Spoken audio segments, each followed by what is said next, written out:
Can you see my screen? Yes, perfect. Wonderful. Okay. Today, my name is Martins, as Grigory said, and today I will tell you something about game management in Latvia, especially activities, what we are doing, and how we are going. But of course, a little bit of me. I'm working in Latvian Forest Owners Association since 2016, and of course, I'm a small forest owner, also a little bit larger farmer, and of course, hunter. And Grigoris asked to me as a guy from Forest Owners Association to tell me something about hunting in Latvia. I think he probably also have a talk with some hunting associations leaders, but probably they said, "Come on, Grigory, it's a wedding time of red deers. We are sitting in the nights in the forest. Why we should be here?" So he found me.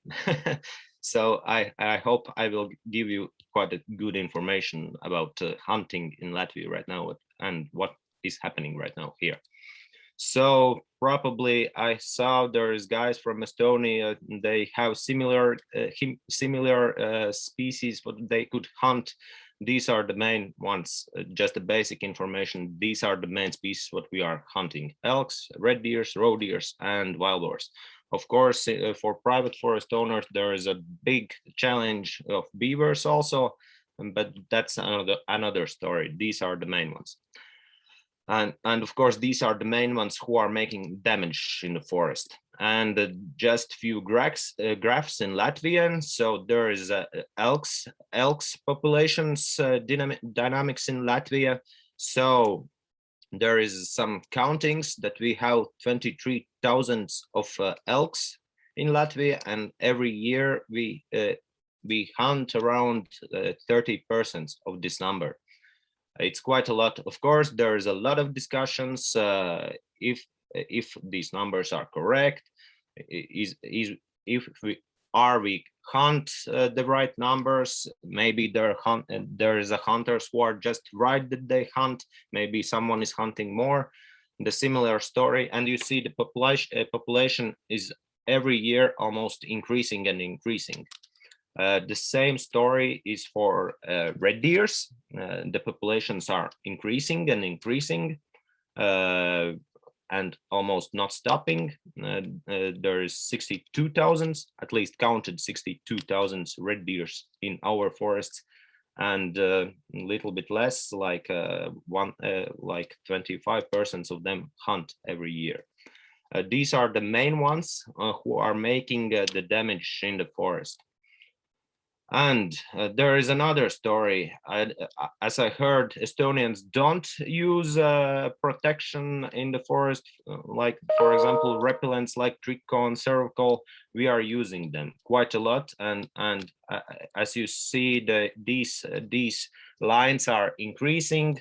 The protection also is increasing. So every year in 2018, we protected like 12,000 of hectares of young stands from animals.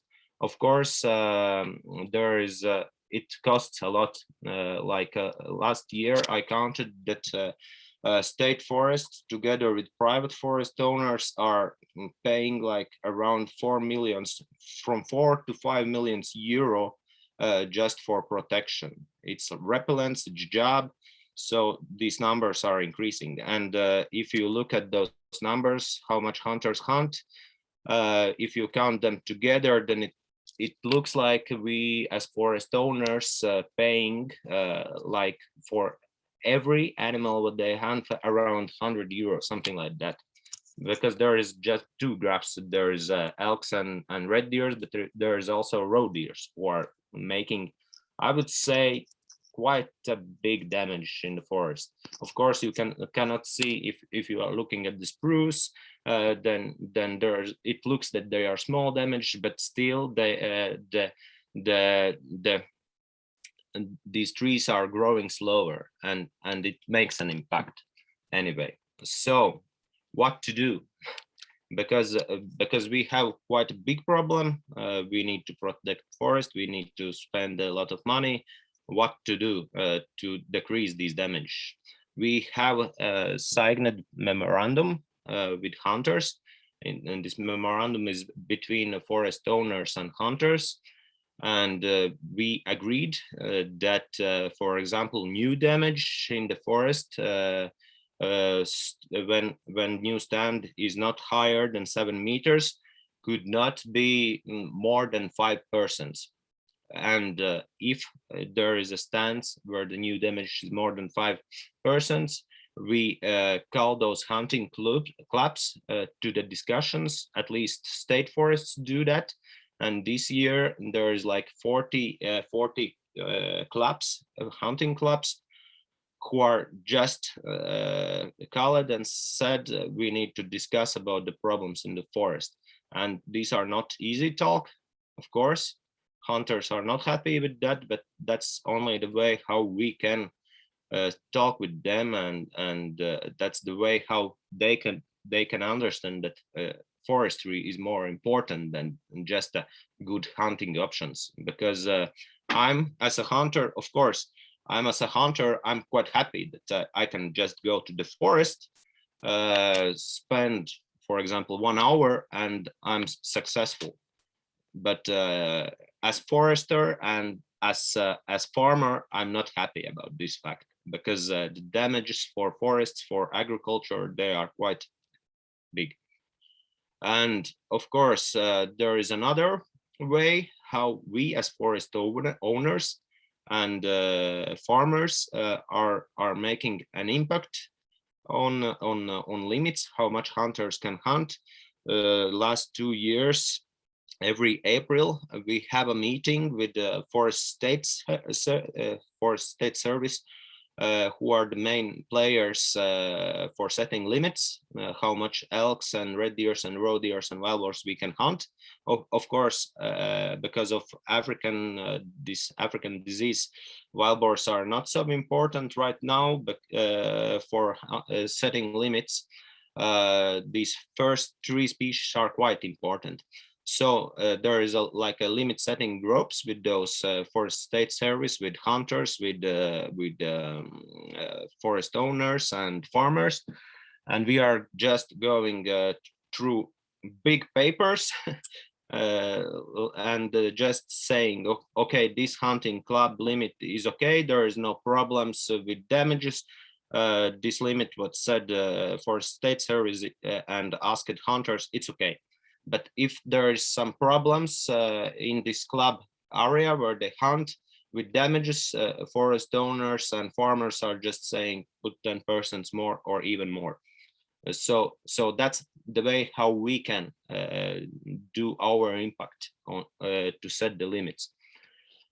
Of course, there is right now there is happening quite an important change in normative act changes in regulations. Right now, we have discussions of hunting law, and probably it will be changed in next month. And of course, we are trying to use also new technologies like apps about app. I will tell you a little bit later. So about hunting law, there will be changes. Wild boars in future will be without limit. Also, roe deers will be without limit. There will be changes in hunting areas. There is, of course, discussions what is better, the smaller hunting area or bigger one. Of course, hunting club associations are saying the bigger area, the more stable hunting opportunities are there. But as forest owners and farmers, we see that there is another problem. If there is bigger hunting area, then hunters are like in comfort zone. Of course, everything what is out in outer part of hunting area, they are putting big attention. Everything should be okay. But in the middle of this hunting area, it's like a reserve where huntings are not so actively managed. sometimes, of course, and they are like in comfort zone. No one can take this area out from them. And there will be some new thing. We probably will have an option to legally use also thermal scopes or thermal optics. Of course, there is a limit because of EU regulations. We can use night vision scopes only for wild boars, fox, and raccoon dog. But for hunters, let's be honest, the most important part is to use those tools legally. At least they should be legally on the rifle. And probably if those who are hunters understand what hunters are think or understand with this fact. And of course, the new thing, and probably my colleague Arnis will tell you also something about fees. There is a big discussion right now about fees, what we are paying for forest state service. And probably there will be higher pay or higher fees for hunting season cards, for hunting license, etc. They were not changed, I don't know, last 15 years probably. So of course it's quite logical that they should grow up. But hunters are not happy with that. They are asking what we will get more, what will be better, because right now there is a lot of things like, for example, if you hunt an animal, you need to use this license to put on the animal. You, after the hunting, you should fulfill the another paper, what you need to not send, but just take to the forest state service manually. You cannot, of course, you can send it by email, but usually forest state service is not so happy. They are happier that you are just putting paper to the forest state service. So there will be big discussions on the fees. And of course, the same question is for forest owners also. About this hunting gap madness, that's something new for forest owners. There was a special working group who was working with this application, developing it, and the main goal is to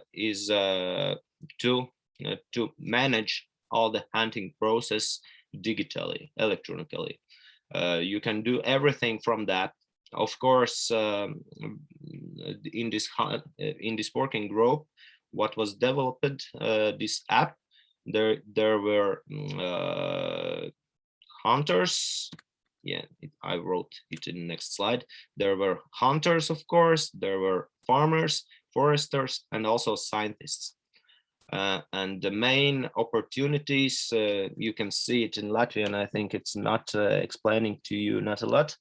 But the main opportunities is not only all the game management process, but it's also opportunity to put damages for agriculture and also forestry, and we could use these data when we are setting limits. For example, if these guys who are sitting in this limit setting group see the map with the spots where is the damage, then they can use these data to put limits a little bit higher if there is a need and pressure for the farmers and the foresters. And of course, there is an observation section what can be used by everyone who lives in Latvia or who is located in Latvia. So these data also are quite important just to see where is the bigger populations and things like that. Of course, there is a lot of discussions what happens if one people or two people send the same similar pictures with the same animals, but still you can see where is the populations are the bigger ones. And we got public co-financing for this project, for this application. It was 100,000 euro.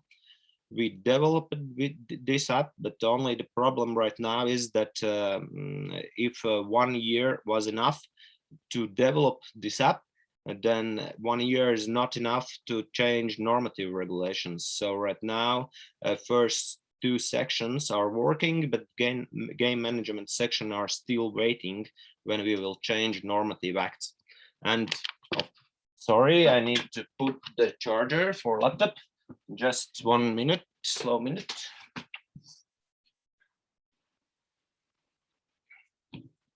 While I'm doing that, you can think about the questions, because there is really,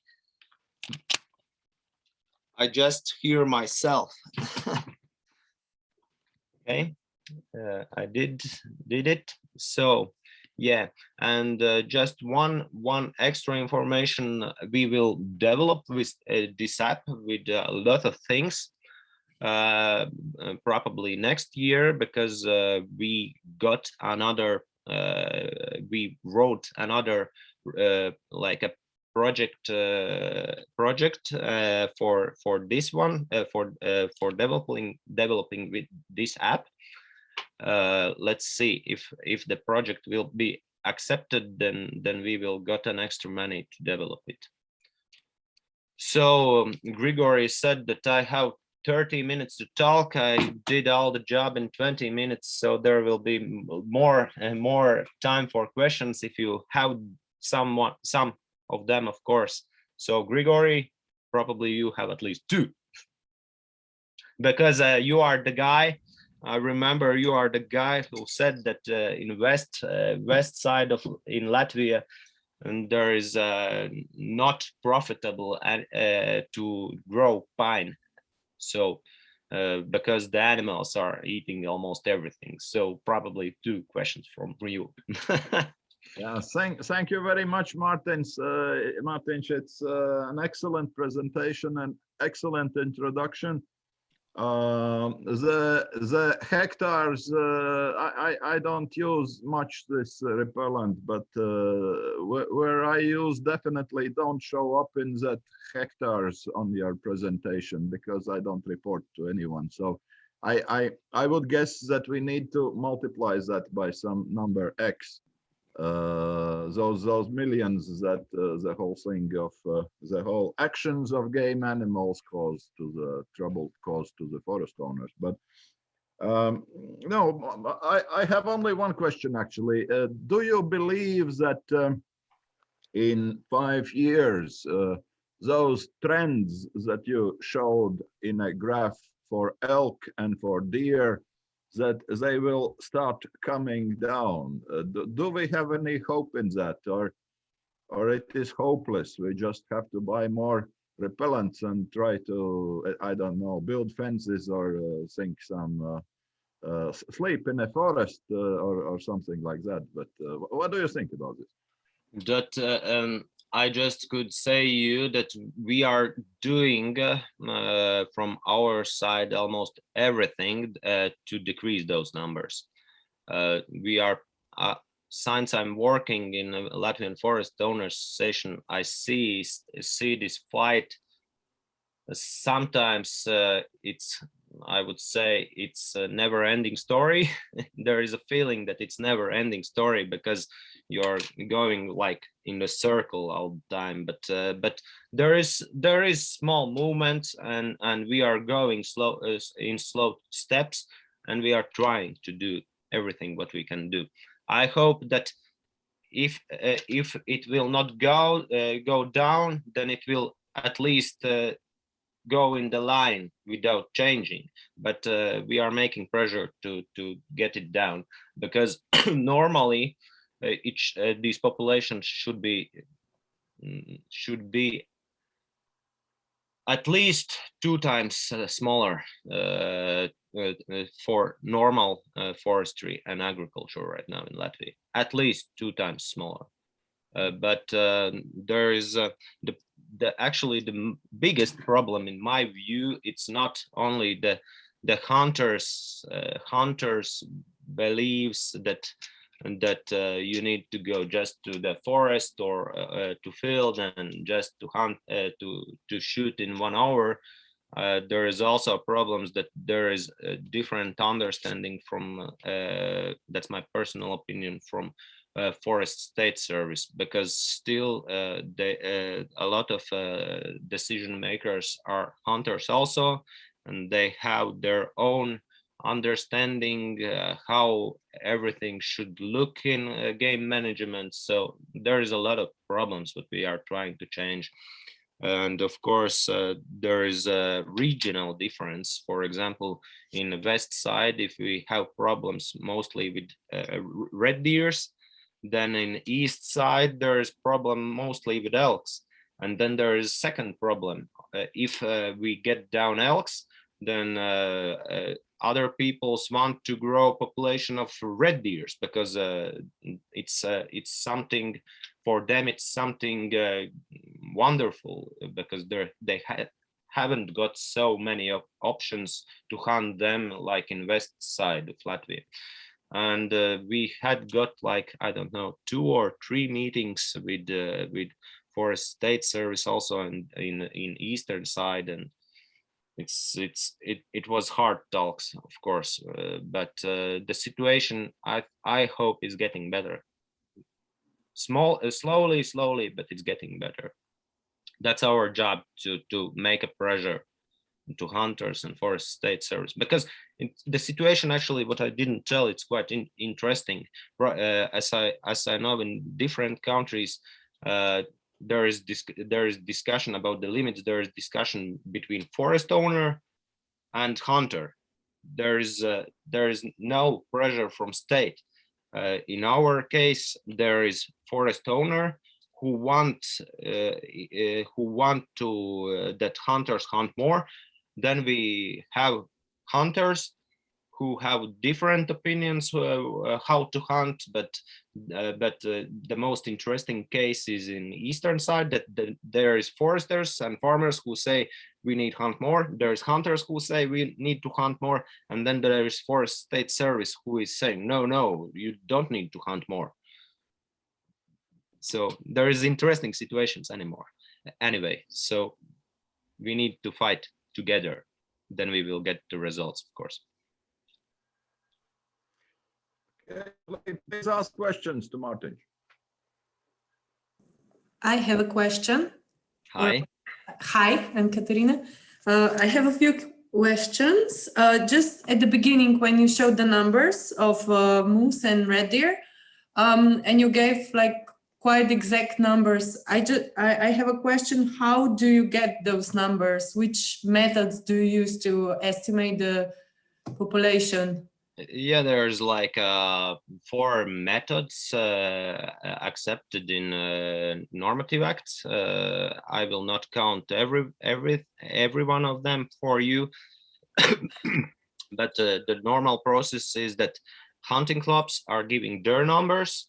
Then there is State Forest Service who have their own observations, how much animals are there.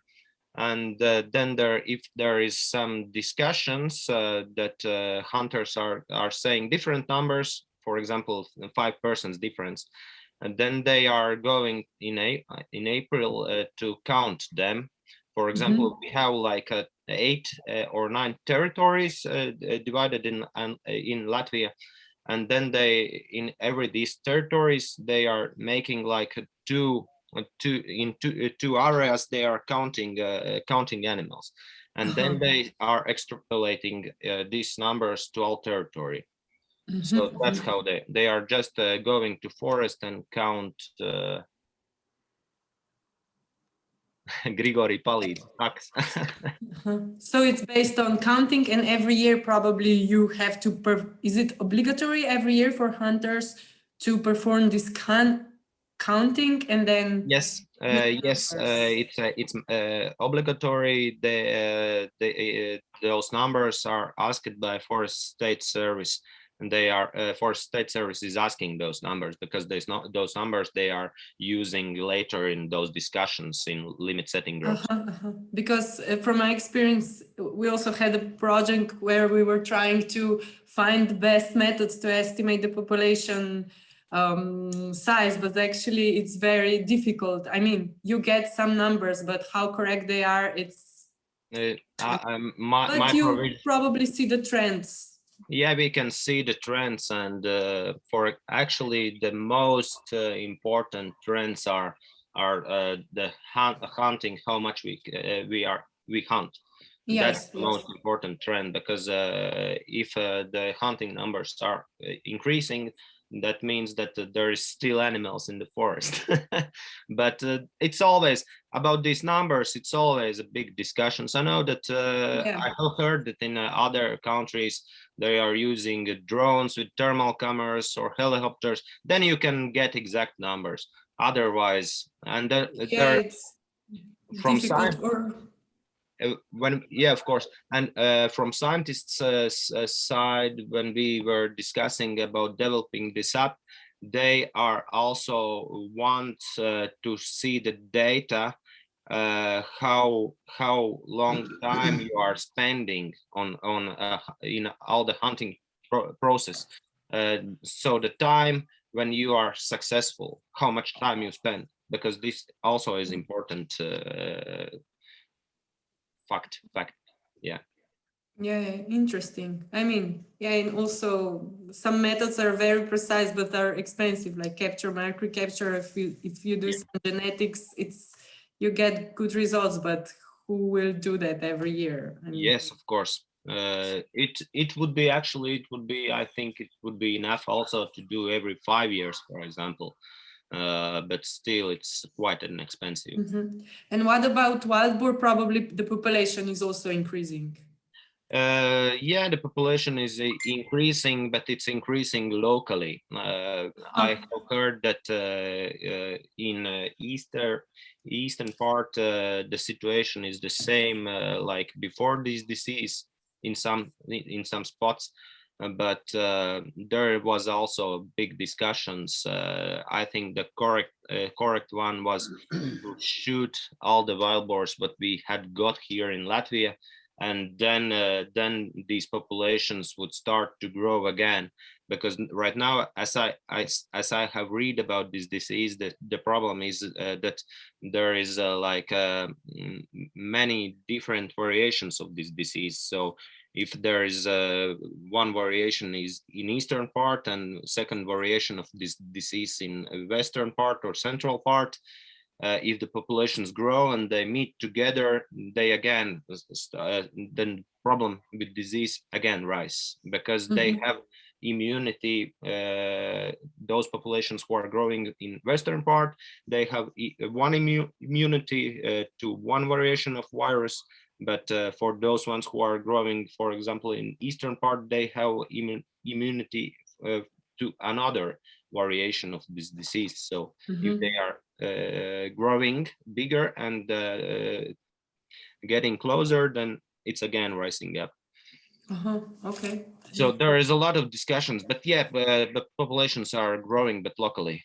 For example, I as hunters see that also the movements are quite interesting. If you are feeding them, then they are near to this feeding place like 2-3 days, and then almost month you cannot see them. Then they are back again. So they are not holding in one place.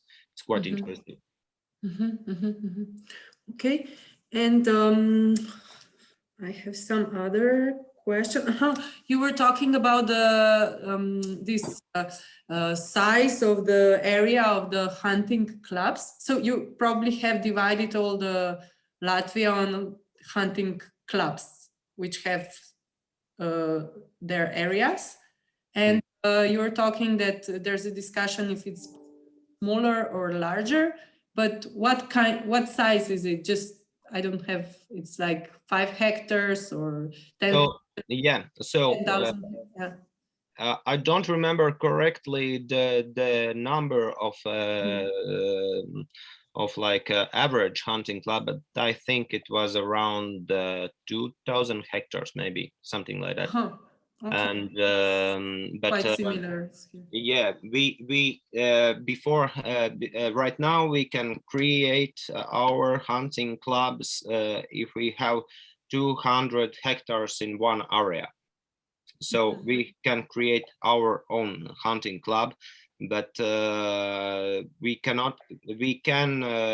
hunt only unlimited animals in these 200 hectares, and we can get only some roe deer. We cannot hunt moose or like I told, elks and red deers. We cannot hunt them, so they are making damage on this area. There in a new hunting law, there is like an rule that this hunting area could not be less than 1,000 hectares. There is an exception. Forest owners can create hunting area from 350 hectares. It's like exemption because we are forest owners. We are interested also to hunt on those areas, or at least to make some impact if there is a problems with hunters.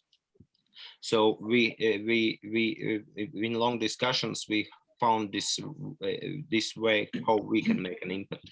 So for forest owners 350 hectares, probably if the hunting law will be accepted, and for other ones 1,000 hectares, because on 1,000 hectares we can hunt all the game.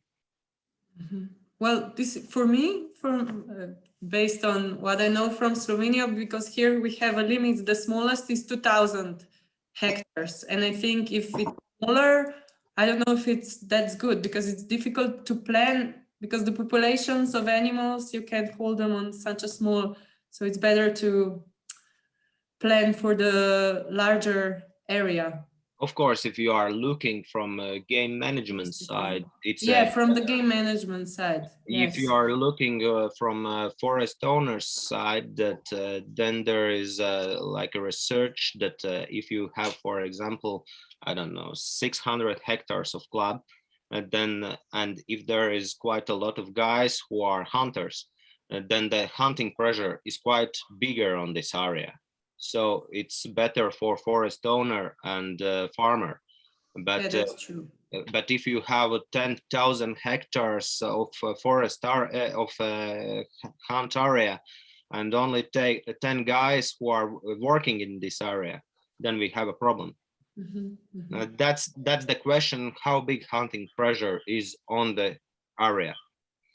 For example, my family have also hunting club, like 2,000 hectares of forest, and we need to hunt around 50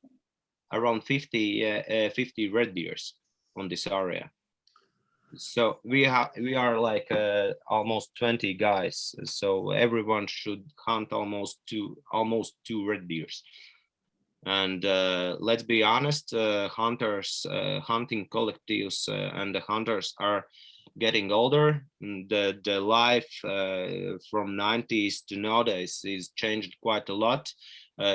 Almost everyone have their own work, their daily work from 8 to 5, and then there's other things to do, and then you need also to be quite active in the forest. So the time is changing. That's the reason why we are, as forest owners and farmers, quite happy that hunters will have an option to use thermal scopes also. Yeah, I agree. That's also a problem here, and yeah, I think that if I forgot what I wanted to say now. Sorry. It's okay. Yeah, it's not always that hunters, it's true that we have our own mentality, and which is sometimes different than from the foresters, but it's also true that sometimes it's difficult to hunt so many animals as you should, just because yes, the population of hunters is getting older and it's not enough time and it's difficult. And are there any penalties for the hunters if they don't reach the plan, if you have 50 red deer to kill 1 year and you don't reach that? No, from Forest State Service side, there is no penalties. There is only penalties from forest owners side and farmers side. So we as forest owners and farmers have an options if there is a damages, what are bigger in one area, then we can write to special commission who decides what to do in this area. If the local hunters are not doing enough, they can say, okay, we will give this area to for example, for 2 or 3 months to another hunting club, and they will resolve the problem. But there is, I think there is not so many cases in Latvia in this way. And then there is another way what is doing big forest owners, for example, Latvian state forests. If those damages are bigger than it's recommended and what we wrote in this memorandum, then they are just saying, come on guys, we need to discuss about it. And then they discuss how they will resolve this problem. And then there is something new, what I probably did not say. Yeah, they have discussions. They decide, okay, we will hunt more. They promise to Forest State Service we will hunt more. Okay, no problems, but you need to prove that you are doing that. So after these discussions, they take a photo of every animal what they hunt and send also coordinates where they did that with special app. And that's how Forest State Service and private forest owner, bigger private forest owners can make some impact also, that that these hunters are hunt more. Of course, if you are a small forest owner, you have 10 hectares, the hunter just say, okay, I don't need your area. That's your problem. There is some cases like that, especially with beavers, because hunters, for hunter, 10 hectares, it's not a problem. If there is just the place in these 2,000 hectares, just a small place, small piece where they cannot hunt, it's not a problem for them. That's reality. Okay, thank you. You're welcome. Another questions? Yeah. Okay, Eric here from Sweden. Hi, Eric. I'm also a forest owner and a hunter, and I think you, Martin, put the finger on the key question here. As a forest owner, I want my forest to be in an excellent condition, but I also want high populations of wildlife to go for hunting. And that is the main question here. Many forest owners are also hunters. Yeah. How do you find the best balance here? When I attend meetings with hunters, I say that forestry is business, hunting is a hobby. What comes first? From my side, it's always a forestry. I cannot say nothing more, but you know, when I started to work in association, I was a crazy hunter. I spent a lot of time in the forest. When we were start to negotiate with the hunters in all those discussions, what I'm inside right now, I even don't want to go to hunt. If you talk all day about hunting process and damage and everything, etc., then your hobby is not a hobby anymore. But of course, do you use different hats depending on the situation? When you're among hunters, you have a certain cap or hat, and when you are a forester, you change your hat into something else. I think that's the problem for most of the Latvian hunters, because everything what is not in your backyard, it's not your problem, probably. If I'm changing my behavior, probably yes. Probably.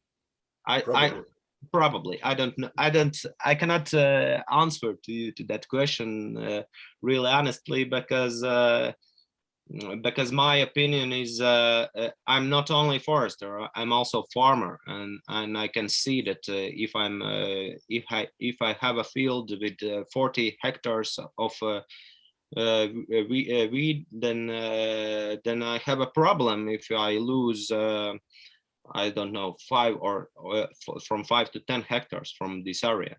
Then I have a problem with real money. And the another problem is I would be lucky if I would have an opportunity to hunt on my own fields and in my own forest. But I don't have this kind of opportunity. My hunting club is like 20 kilometers from my fields. And these collectives these hunting clubs are not interested in new guys, and especially owners who want to do something. So there is a lot of stories. Okay, thank you very much. You are welcome. Okay, Martins, congratulations, because you have a problem and you are working to solve it, to find solutions.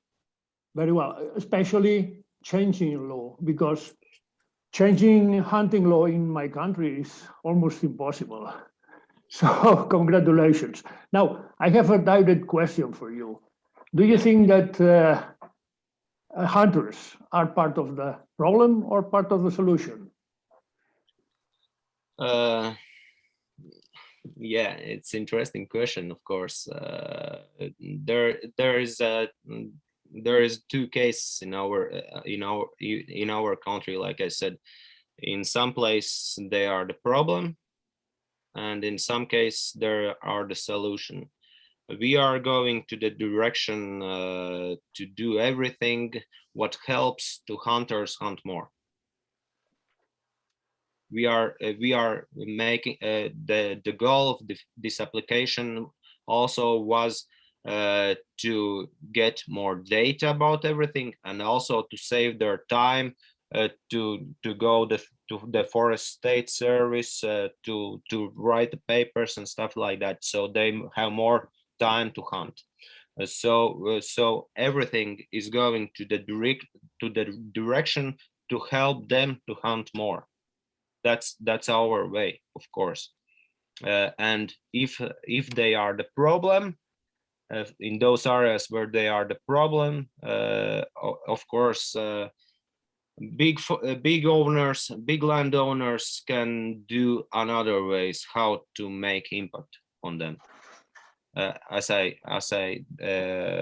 told already to the girl from Slovenia. Thank you. I hope I answered to your question. Calvis has another question. Yes, thank you. Yes, I just got the question now when Martin mentioned about small and big forest owners, and it's actually also to Grigoris, maybe to both of you. So if small forest owner can't really have impact of hunting club if he has a problem, would joining an association would help, and can actually then like forest owners, private forest owners association come in and also manage the game questions? Yeah, probably Grigoris will answer second one. In our case, that could be the solution, of course. From the Latvian Forest Owners Association side, we are the association who is working more with lobby questions, like with forest laws and stuff like that. With the regulations, we want to decrease bureaucracy for forest owner, and we want that forestry is profitable business, not something other. Of course, there's solutions. I know that in this field are working not forest owner cooperatives, but farmers cooperatives. And they are planning. They have plans that all the management process with agreements with hunters would manage not every forest owner or landowner, but this cooperative, and that could be the next step if all the things what we are doing right now would not help. So because in that way you are the bigger player, you have you are stronger, and that's of course the solution. I don't know if the forest owners cooperative Mežsaimnieks is planning to do something in this direction, but that's the way. Of course there is a problem again from regulations, but we could go also in this direction. I personally think Alvis asked an interesting question. Maybe when Forest Owner Association will make its own hunting club and join together those forest owners and want to participate, maybe there will be some easier situation to talk with the hunting lobby. But I think it is this increase of minimum hectares for the private forest owner to be able to hunt something. I think it is going a little bit in the wrong direction, and maybe it is going in the wrong direction because the negotiation position is not very strong, I would guess. But question for Martin: do you think if the law is now changing, changes are in process, will after these changes hunters be better off, or will after these changes, when they get approved, forest owners will be better off? And what will come out better for the forest owners from this? Because for forest owners, this night vision and so on, it's not so important. They are a little bit in need of different changes. Yes, I would say that it will help a little bit. I know the situation. I know the real situation in the forest. What happens? How hunters are hunting, and that's the reason why I said that forest owner will be in better situation if hunter can use better tools. Of course, let's be honest, they already use them. Sure. The problem is that you cannot do it legally. And the second problem is the EU regulations. With those populations what we have right now, we should probably use everything that we could use. The problem, there is a lot of problems, but I think these changes will help us a little bit. Also, these changes will help in the way that we can use mobile apps and new technologies, of course. That's another direction where to go. It's quite crazy that still we are still using the same system that we used 30 years ago. It's totally wrong, I would say. So the short answer, I think it will help a little bit. It's just one step from all the stairs where we are going right now. Answering to Calvi's question, from a cooperative side, it is our forest ownership is so fragmented that it is difficult even for a cooperative at this stage to get together this, I think Martin said 350 hectares. So that's not so easy. Therefore, we have never really looked at, considered doing that. But there is definitely a potential because what Martin said, he wants to kill that bloody deer who is eating his field. Many forest owners would like to do that, and that's what we should be able to do at some point. But of course, it's one lobby on one side, another lobby on the other side, and some are stronger, some are weaker. It's not so simple, but it is. It would help the forest owner in any case. Yeah. Please, more questions to Martin. Maybe I can just comment a little. Eric can correct me about Sweden if I'm wrong. Actually, when it comes to moose hunting in Sweden, even a small forest owner, if you have only a couple of hectares, are allowed to hunt on their own land. It's usually shorter time period and it's limited, but usually like one moose, and it's like if it kind of wanders in from a neighboring hunting club, you can just shoot it and be happy there for that week when you can hunt it. But then I have just a quick other question, because I read a lot in Sweden, because in Sweden it's not allowed to hunt wolves. And in Latvia, we are actually hunting quite a bit of them. So in Sweden, usually it comes up as a big problem with killed farm animals and killed hunting dogs and so on. And now and then also it kind of comes up in Latvia, like with killed dogs in backyards, in countries and so on. Is it a problem with the wolf population right now in Latvia, or not really? As hunter, I would say that we see the increase of wolves and lynx. Of course, what I see as guy who is working in forest owners association, I see that hunters are started to communicate much more about these questions, what you are saying, that they are killing farm animals and dogs and etc., because right now there is a big pressure and big question if in next 5 years we will hunt wolves and lynx. It's a big question. It's a big lobby question actually, because the global trend that what say scientific science is not good and stuff like that. It's quite a big question if the hunters will save this position to hunt these animals.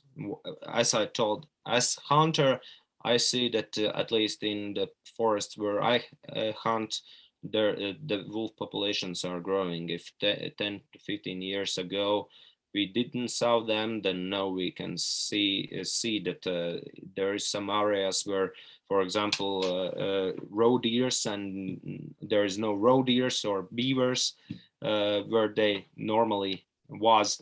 So and there's some, of course, food, much more food on the ground. So I think these populations are growing. And of course, there is another question: if hunters and Forest State Service will not hold this position, what will happen in the future? I think hunters still, if it will not be allowed, they will still shoot them. I have heard similar examples, I think, with lynx population in Estonia, that they had got some problems with this question. But I don't know, maybe if there is someone from Estonia, they can comment about the situation with lynx. If I may, I have a question. It's actually about a totally different species. It's very interesting to watch bears returning in Latvia. As I think that 10 years ago we had no permanent bear. I think maybe just some tourists from Estonia, most probably.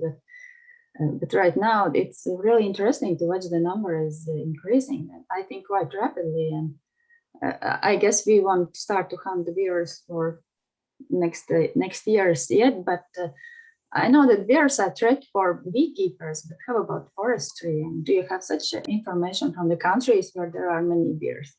So I think there was estimation that in Latvia for this year there was like a population from 50 to 100 bears, something like that, and and they are quite fast. This population is quite fast growing because I don't know, 5 years ago we were just discussing that we have just few bears come inside from Estonia.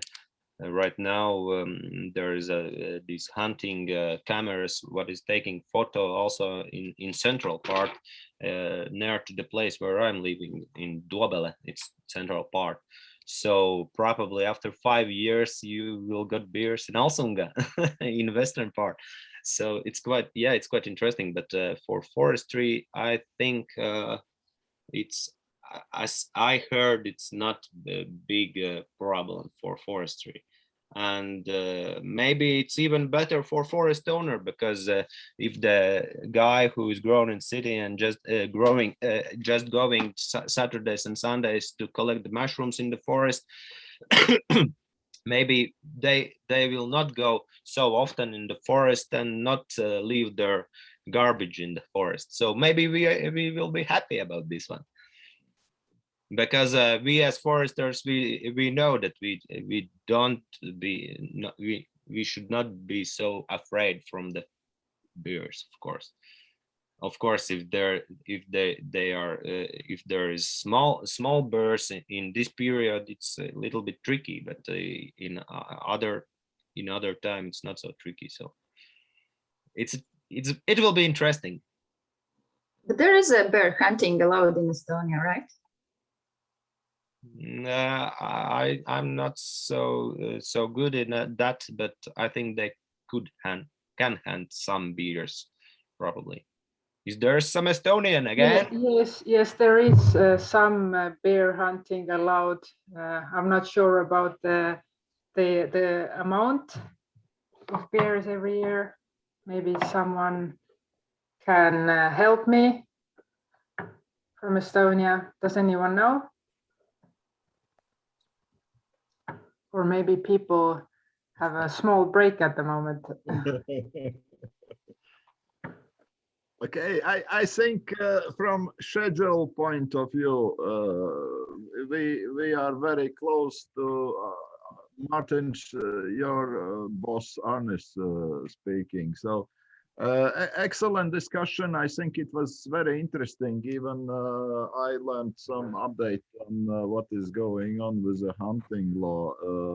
That was very good and perfectly prepared. So thank you very much, Martins. If you could send me the presentation for distribution to the audience over email, and then we,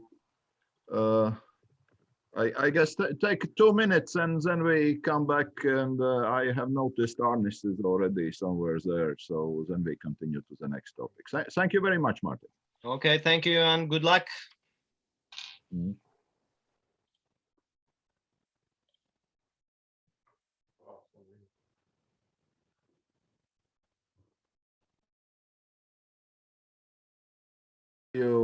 Please, floor is yours. Okay, thank you, Grigoris. I'm really sorry I missed my T-shirt with print Martin's boss, but anyway, first of all, I would like to thank you for the opportunity to be here and in this event and as a representative of Latvian Forest Owners Association. I will try to share my screen with my presentation.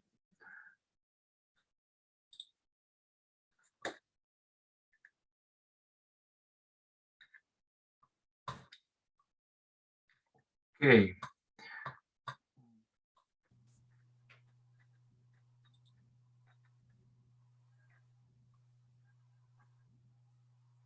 I'm trying to switch to full screen, but without any success at the moment. Okay. Is it okay now? Yes, perfect.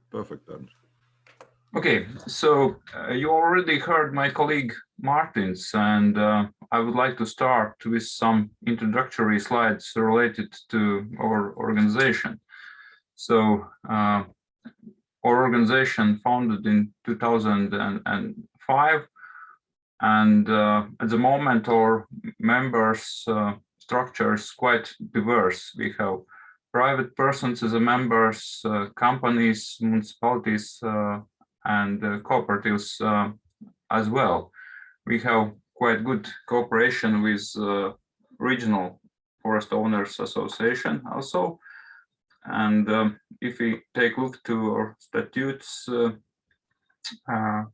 we can read that our main task is to promote sustainable and economically efficient forestry in Latvia by improving regulatory conditions and improving bureaucratic procedures. So yes, we are a lobbying organization, but I think this is not a bad word, lobbying organization, and our members are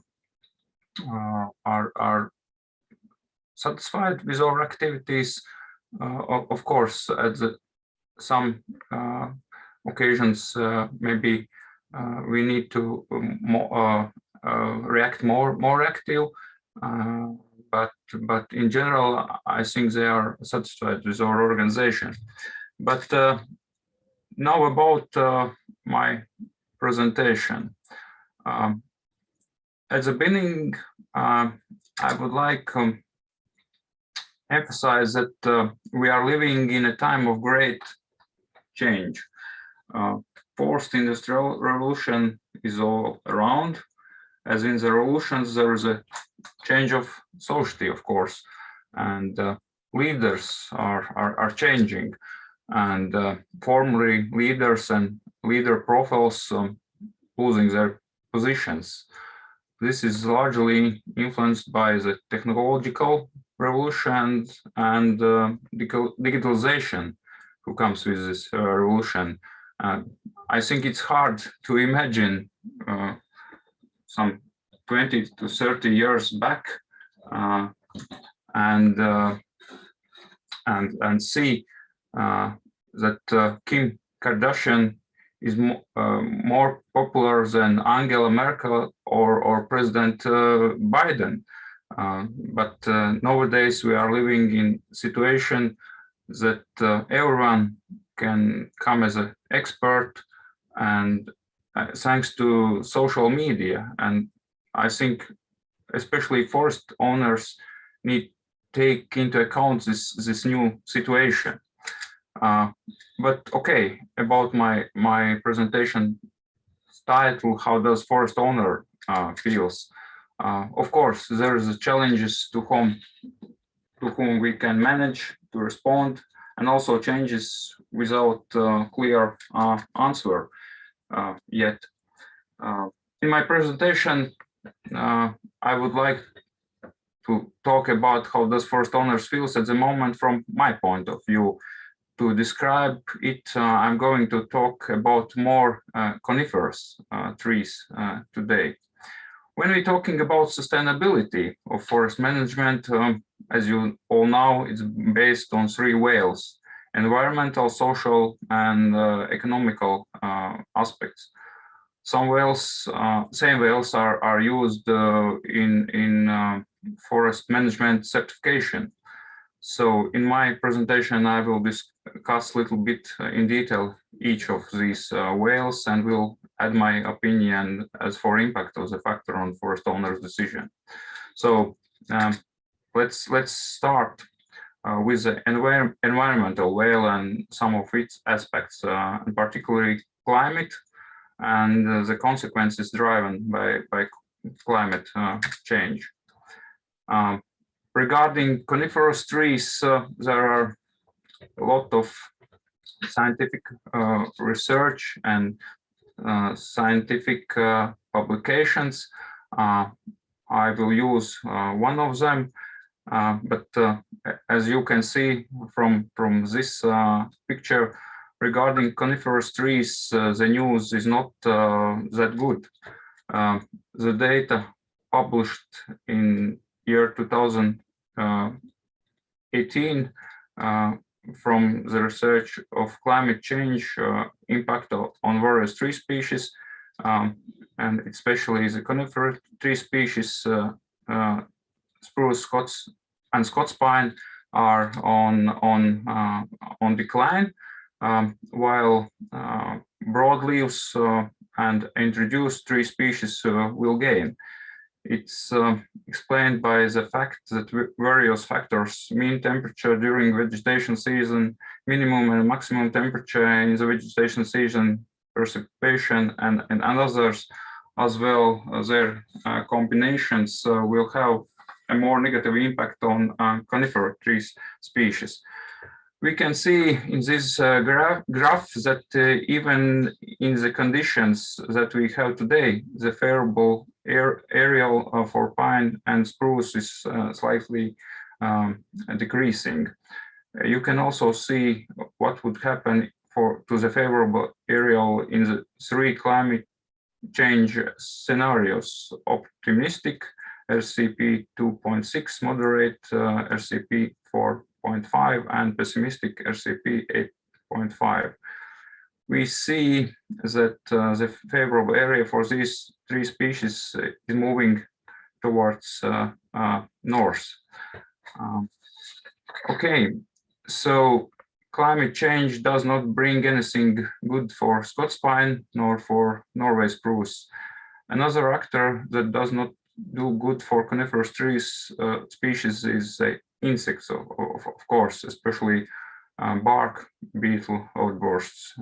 Due to the warm climate and longer vegetation period, bark beetles can have reproduction more than one time during season, which was not usual before in northern region and in our country. Also, drought periods have negative impact on tree viability.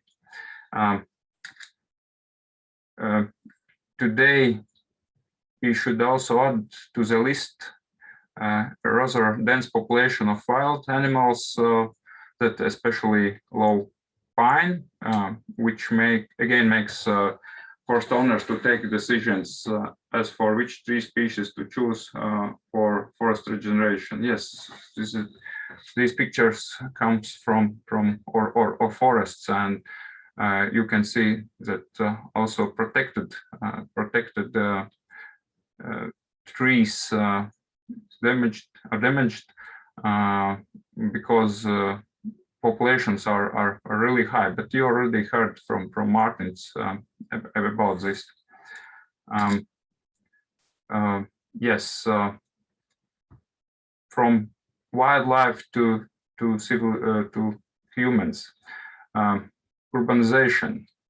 Urbanization is a term that we use to characterize population movement during the last 70 years. And as we see from the forecast, it will continue.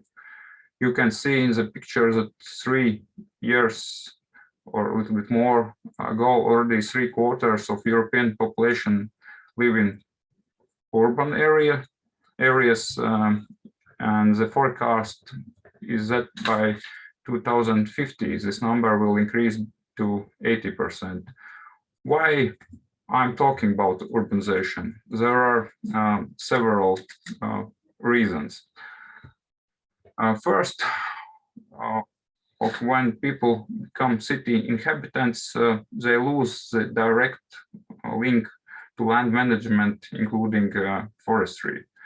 They have chosen to live in less healthy environment, so they seek for quality recreation options.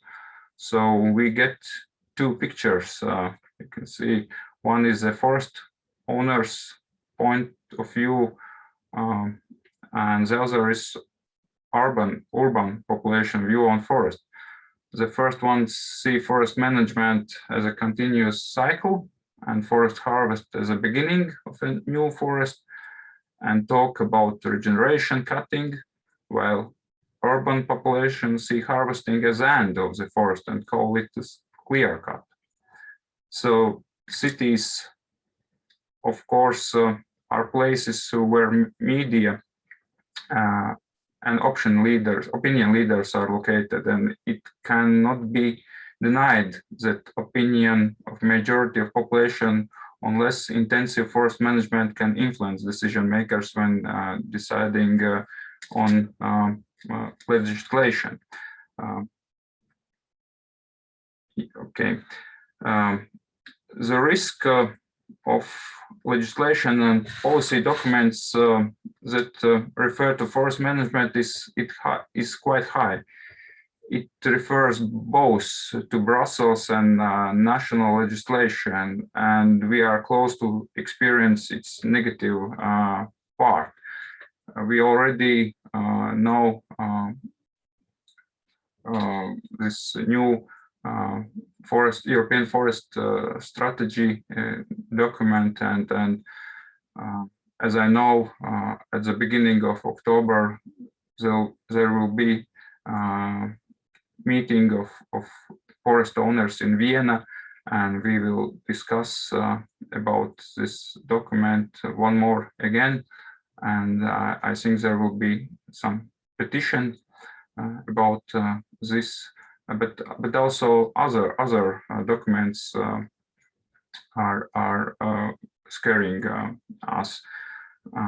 If we look at the European decision-making process, we see that even so there is no common European forest policy, there is a clear trend to influence forest management through other policy planning documents, even on individual property level.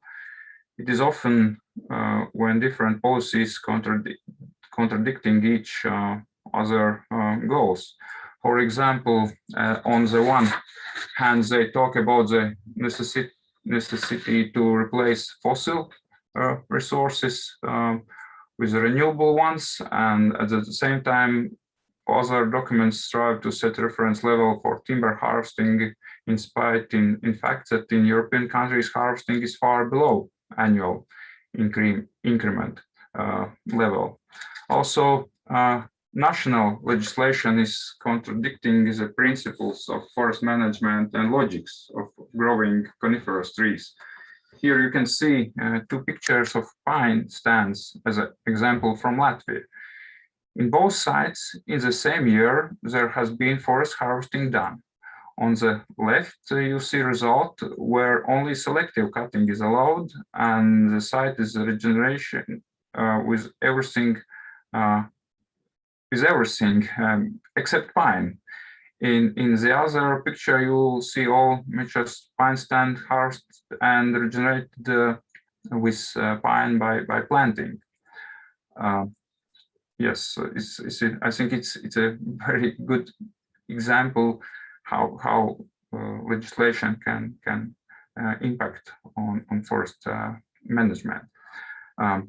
Therefore, when we talk about legislation and impacts on coniferous trees market and forest trees growing, I put a red arrow downwards at the moment. Now a little bit about our opponents. The green NGOs take advantage of the situation with urbanization and have started initiatives to forbid clear cuts. It happens on streets, in social networks, and I have to admit that in most European countries, we as a forest sector are not as effective as they are. When we talk about the connectivity of the forest management cycle and its positive impact on CO2 sequestration.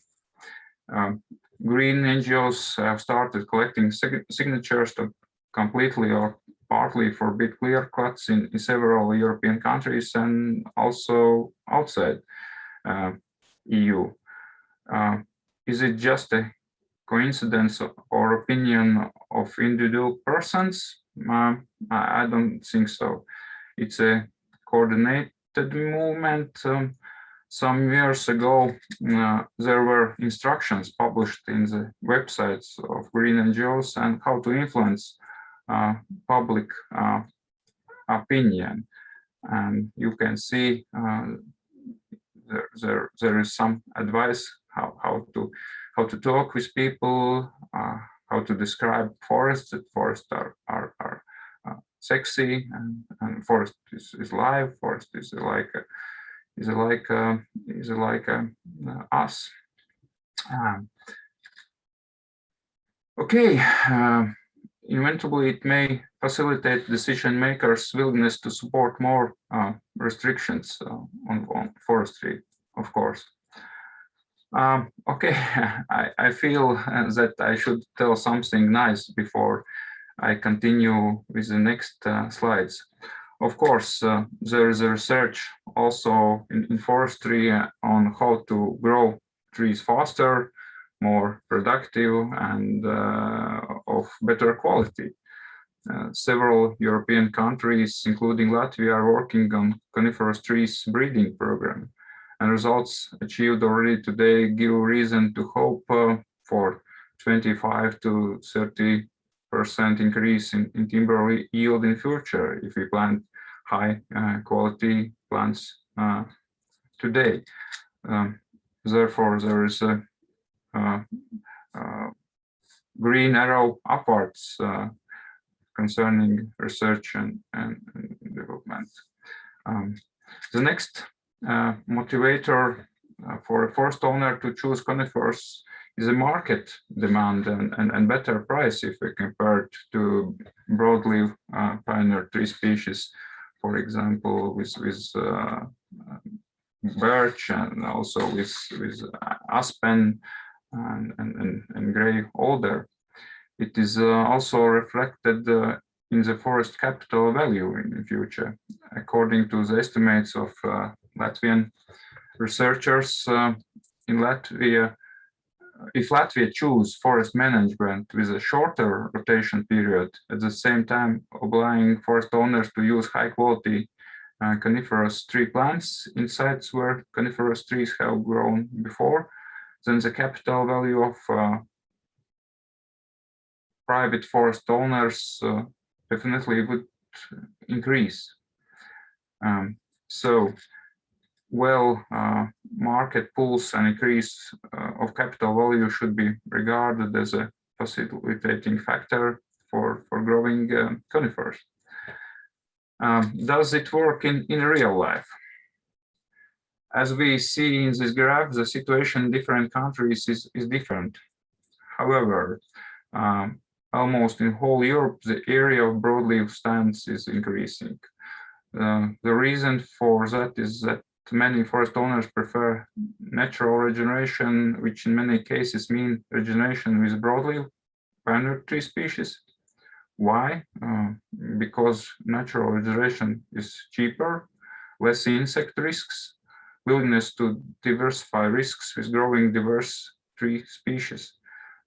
We can say that to some extent it's a dominance of short-term gains over long-term benefits. As we see in Latvia, from year 2011 to 2015, only 12.6% from forest owners have chosen to regenerate their forests by planting. Thus, the regeneration costs and short-term gains are not a positive aspect for growing coniferous trees. Another aspect I would like to talk about is the increase of European people's well-being. And in this regard, whether the income from forestry will remain as important. Eventually, whether the willingness to manage forests actively will remain at the same level. This is a quite complicated question. It means that we need to find that level of economic benefit where forest owners are interested to be active managers. I would also like to emphasize that productive resource and income source for a forest is land. income from the land and forest as a product growing can be not only from timber sales. Today, we more and more often hear about multifunctionality and payments for ecosystem services. Even United Nations General Assembly in 2011, when announcing the year to be the year of forests, used a logo where non-timber values were dominating. Therefore, in future, if the level of income is increasing from other sources than timber sales, then this can be a reason for decrease of timber sales from private forests.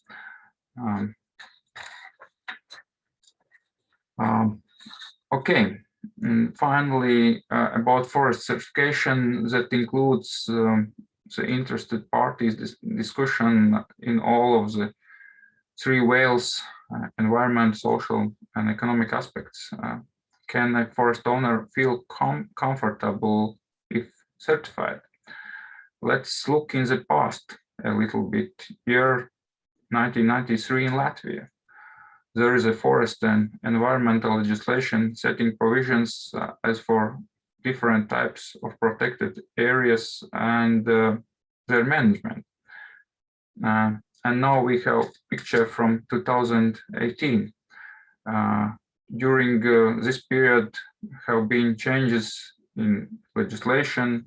Natura 2000 territories have been established, and there are micro-reserves being established for protection of specific species, especially for bird species in our country.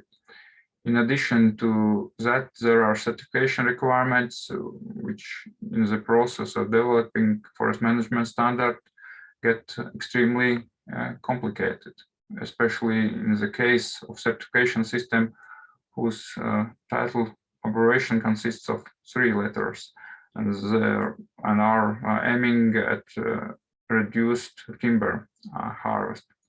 So how do forest owners look to this? The majority of forest owners perceive forest certification as an additional financial burden with no financial return. Nevertheless, in the recent years, private forest owners face a situation where certification is being enforced. Maybe you know this SBP certification scheme, which forces forest owners to certificate. Eventually, it's still question for a forest owner that needs to be answered. How can I stop feel guilty for managing family forest that today has a value because they have been managed for decades? And what is that we want to achieve by new requirements? More restrictions and increase of bureaucracy will definitely lead to more expensive timber, and pressure to use more selective cuttings may lead to decrease of coniferous species areas. It's clear that Scots pine needs sunlight, and as we saw before in the pictures, it cannot grow in shade. Is it something we want? Yes, in the end, I would like to emphasize that times of single heroes is gone. If we want to develop as a sector, all actors have to work on the issues mentioned and also many others. I think we need to cooperate more actively and express our positions also. If we talk about cooperation between forest owners organizations in different countries. Thank you.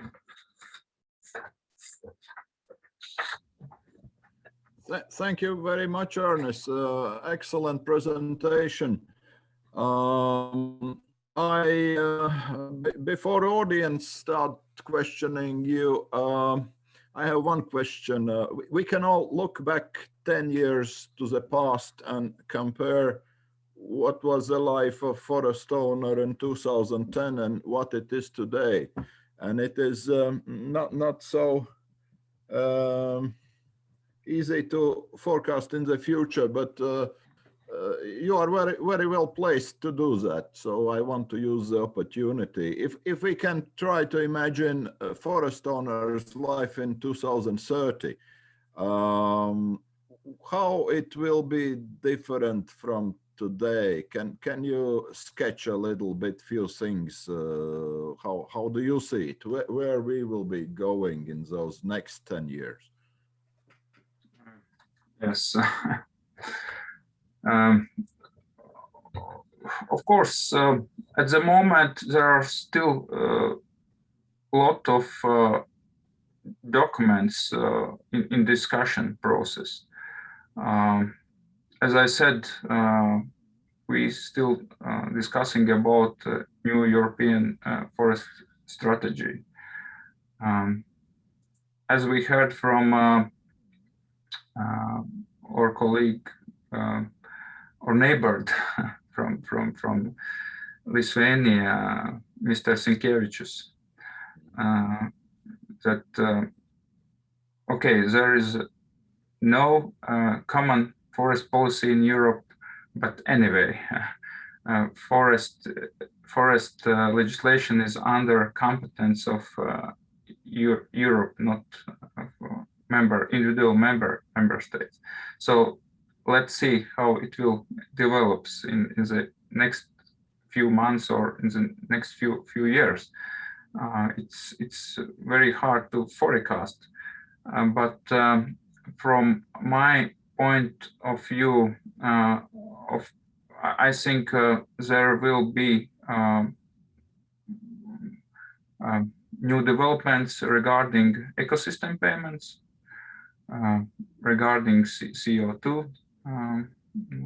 I think in the future, and I hope that also forest owner will benefit from these CO2 markets, not only our states, but also forest owners. If we talking about forest management practices, it's very hard to say at the moment. I don't want to face this situation that we are losing job done by our researchers concerning forest breeding material. I don't want to face with this situation, and I hope we'll never face this situation. Then high quality breeding, use of high quality forest breeding material will be something bad. It's my point of view.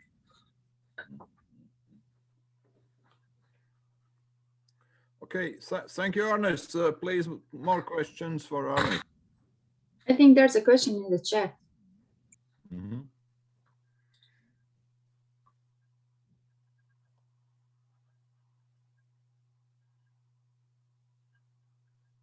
Seven.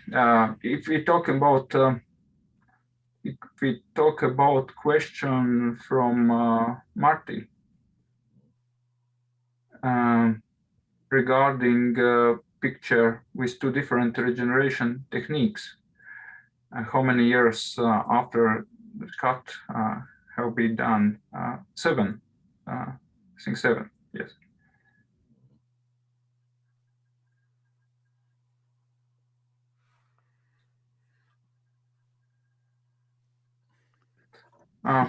Maybe I can add something to this picture. After selective cuts in Latvia, taking into account our legislation, then we need to leave certain amount of trees after the selective cut done. We are facing this situation that at the beginning we see that new seedlings are coming, but they are disappearing in these areas after some years because of lack of sunlight. Close to border with open areas, yes, there are some success for natural regeneration in these areas, but if we talk about whole stand, the situation is not good.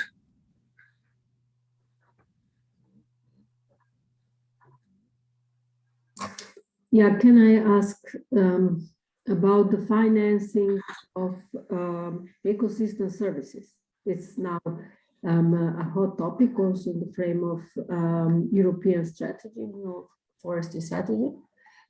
And one of the solutions should be also to have this payment done through the Rural Development Program. So how is, do you have in your Rural Development Program also payments for forest owners for investments, or how it is for this next period? Did you already discuss the actions in Rural Development Program for forest owners?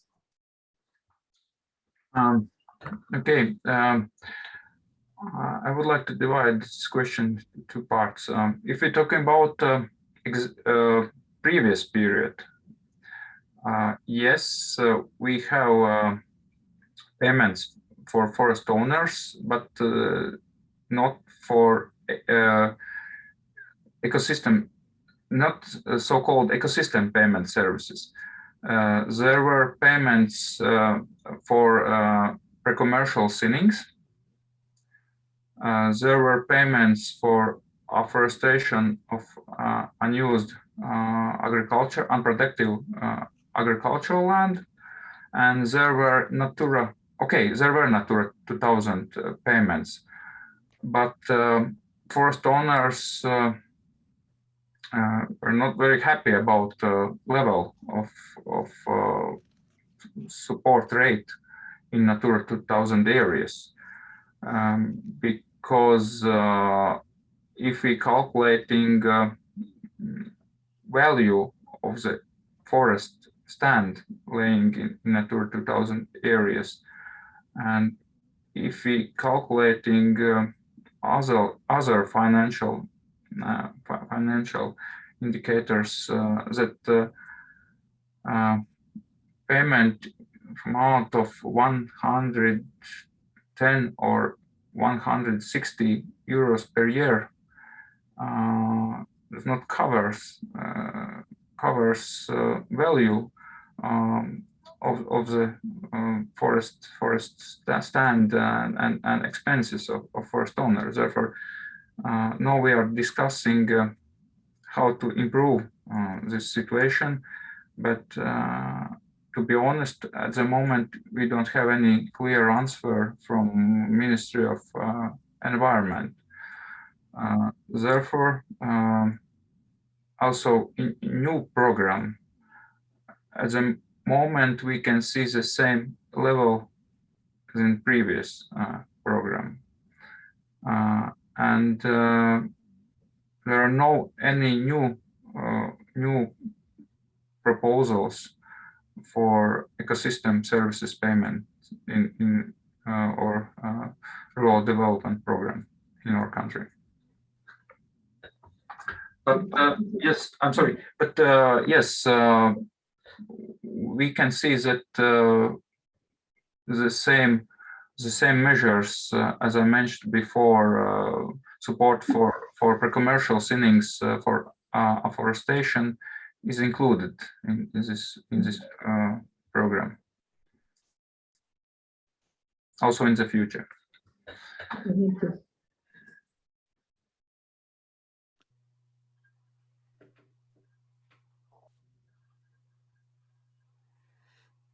Please, more questions. Yes. Well, we have had Martins and Martins was a hunter and also a forester. Now, I can say that myself, I am a forester and also an environmentalist. So I have also two hats. From that point of view, I am practicing a close to nature forestry. So I help nature and nature helps me. Close to nature forestry is practiced in France, in Germany, in Switzerland, also starting in Catalonia. But I don't see it is, well, I haven't seen it in Scandinavia or Balkanic countries. What is your feeling about this fact that close to nature forestry seems not to be reaching Scandinavia or Balkanic countries? Thank you. At first, I would like to say that, of course, there is a different tree species composition and soil conditions in our regions. I saw this close to nature forestry practices or continuous forest cover practices already 10 or more years ago in UK. One Latvian guy who lived in UK showed us how he's practicing this. But we saw totally different species composition.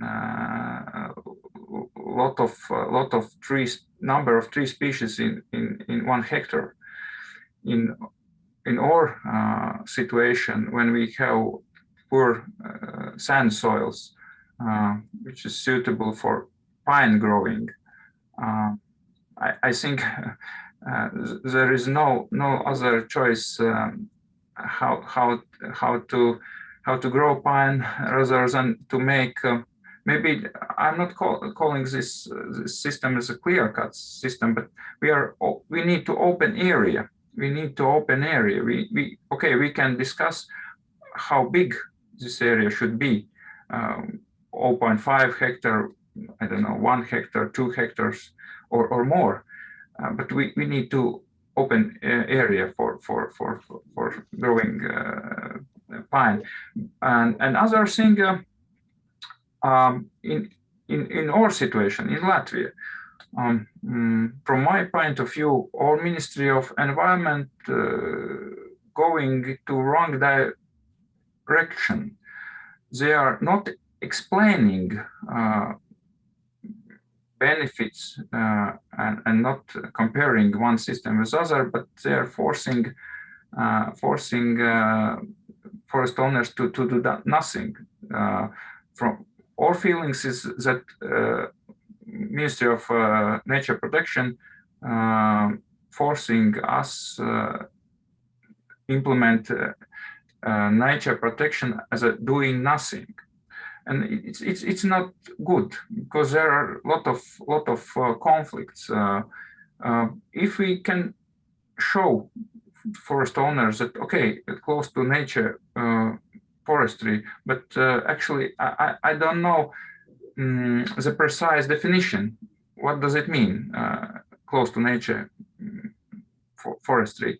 But anyway, if we will show that this is one way how to manage forests, but not to force to do only in this way, there will be bigger success.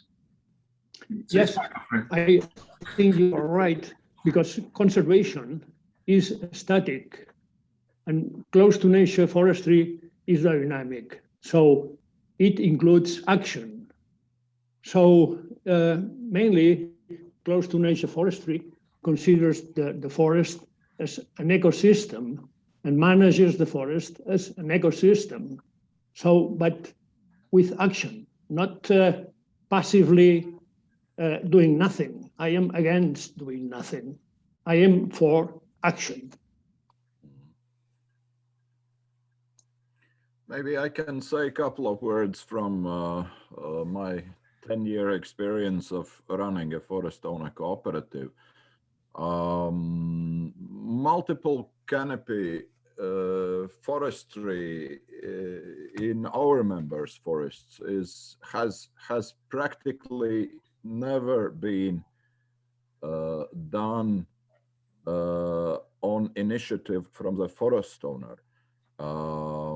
Only there were no legislation requires it to be done in that way, and the reason is very practical. That would mean returns from hectare of land severely smaller than they are if we do it in a traditional way, and that's a very practical reason. There is another practical reason, which Arnes touched on, that if we are in this country afraid to have, we would like, but when I look back at my own forest management practice, then 10 years ago, 15 years ago, I was happy about to increase diversity in my forest. Today, because of lack of compensation mechanisms and the risk that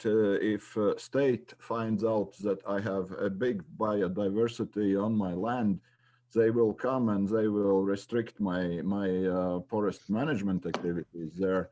I'm afraid to have big biodiversity. I'm acting the other way, and as with my experience, I know what to do to decrease the biological diversity on my land, and I am doing that as a safer way to avoid state coming to my land and managing my land instead of me. So I think it's a very sad situation. I think it's wrong, and I would be very happy to go around and say what nice old trees I have left, and what interesting biological things live on my forest. But being in a situation where I am, I have to shut up and hope they don't find out. And it's where forest owners are in this country, and it's wrong, but that's just the way it is. I would be very happy to be in place of Joseph. Maybe there's an economic impact is not so significant with kind of forests you have, but with kind of forests we have around here, it is significant. Yes, I understand you, Grigoris.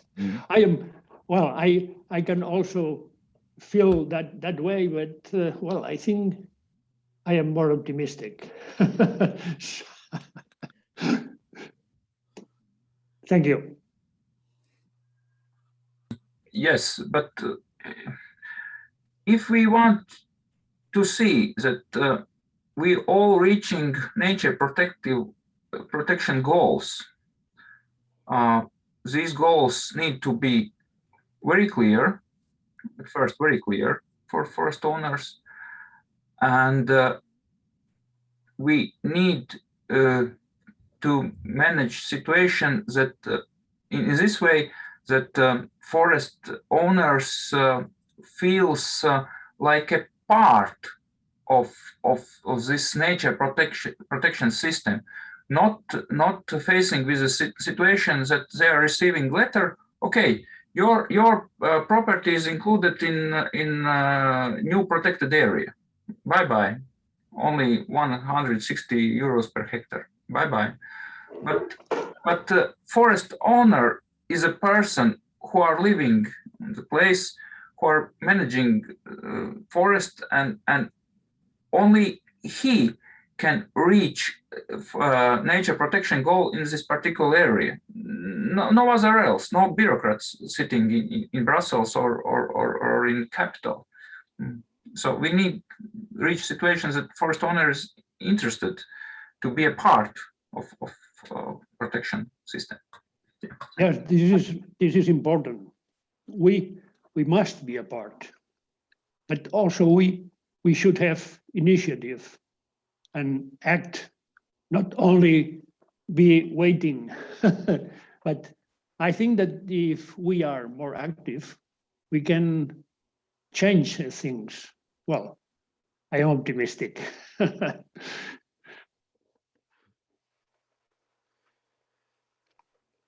Thank you.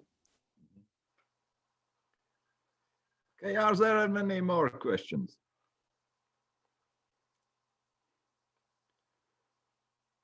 If no, then maybe we thank you very much, Ernest, for participating and finding time and making all the work. This was very interesting for us, and thank you very much for this. And I think we can take a 10-minute break before the Estonians take over the program today. So thank you very much, Ernest. If you could please send the presentation to me for distributing to the audience, that would be an excellent thing. Thank you very much for listening me, and special thanks to people where I know from our previous cooperation from Estonia. Thank you. Bye bye. Bye bye. Thank you.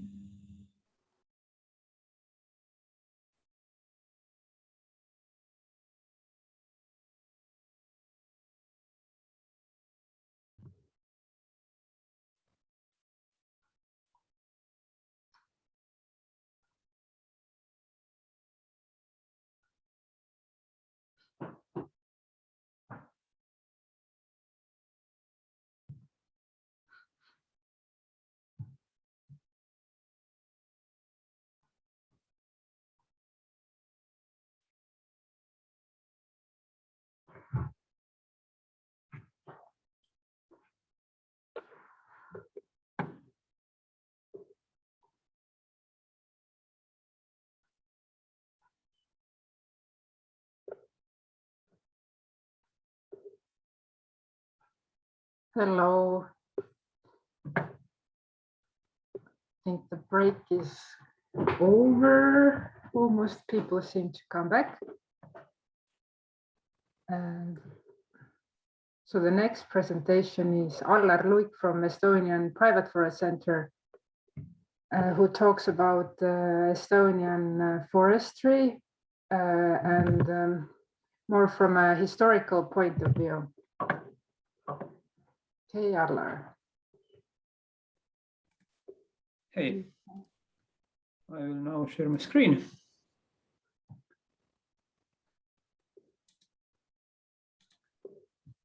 And you should see the full view of the presentation. Yes. Okay, so I am Allar Luik. I work in Estonian Private Forest Center. And yes, I'm going to talk about Estonian forestry. We heard a lot from Estonian forestry on Tuesday, but I'm going to talk a little bit about history, because it's always good to know history, as history has a bad habit of repeating itself. And it's also important to know how we got the forests we have today. Later, I'm going to talk a little bit about subsidies also. Before I go to the presentation, this picture is from 1892, and it suits very well with this topic, because I found it from Estonian National Archives, but it's actually taken in Latvia. And I don't know how the Estonian archives have this, but maybe some of the people are from Latvia, or maybe the moose came from Estonia and the Latvians shot it.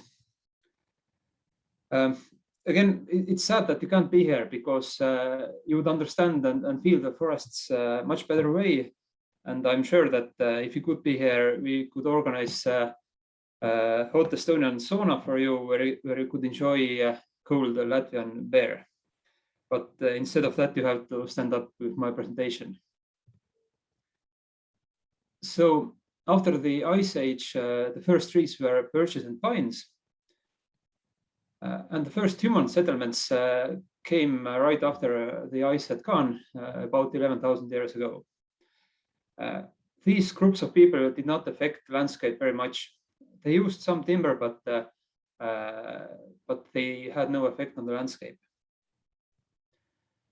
This picture is from stone graves that are about 3,000 years old. And it represents the end of the Stone Age and the beginning of the Bronze Age, where people settled down and started to burn the forest to get the agricultural land. So the farming started to change landscape back then. At first, the fields belonged to the farmers and the forests belonged to everyone. Villages and fields were often the safe areas and forests were considered as dangerous. We have many myths and legends about the forest fairies that are dangerous to people. However, we also hosted many wars on our areas, and during the wars, people found shelter in the forest. With the advancements of civilization, there came regulations and rules. When we were under Denmark rule, the King of Denmark prohibited harvesting on 3 islands close to Tallinn in 1297. This could be considered as the first regulation regarding forestry. When we had the pleasant opportunity to be under Swedish rule in 1664, we had the Swedish Forest Act in force. It stated that the forest could be harvested if it was for making a permanent field. But if you wanted to cut down oak or apple trees, you needed permission to cut them, and you also had to plant 2 similar trees for each harvested tree.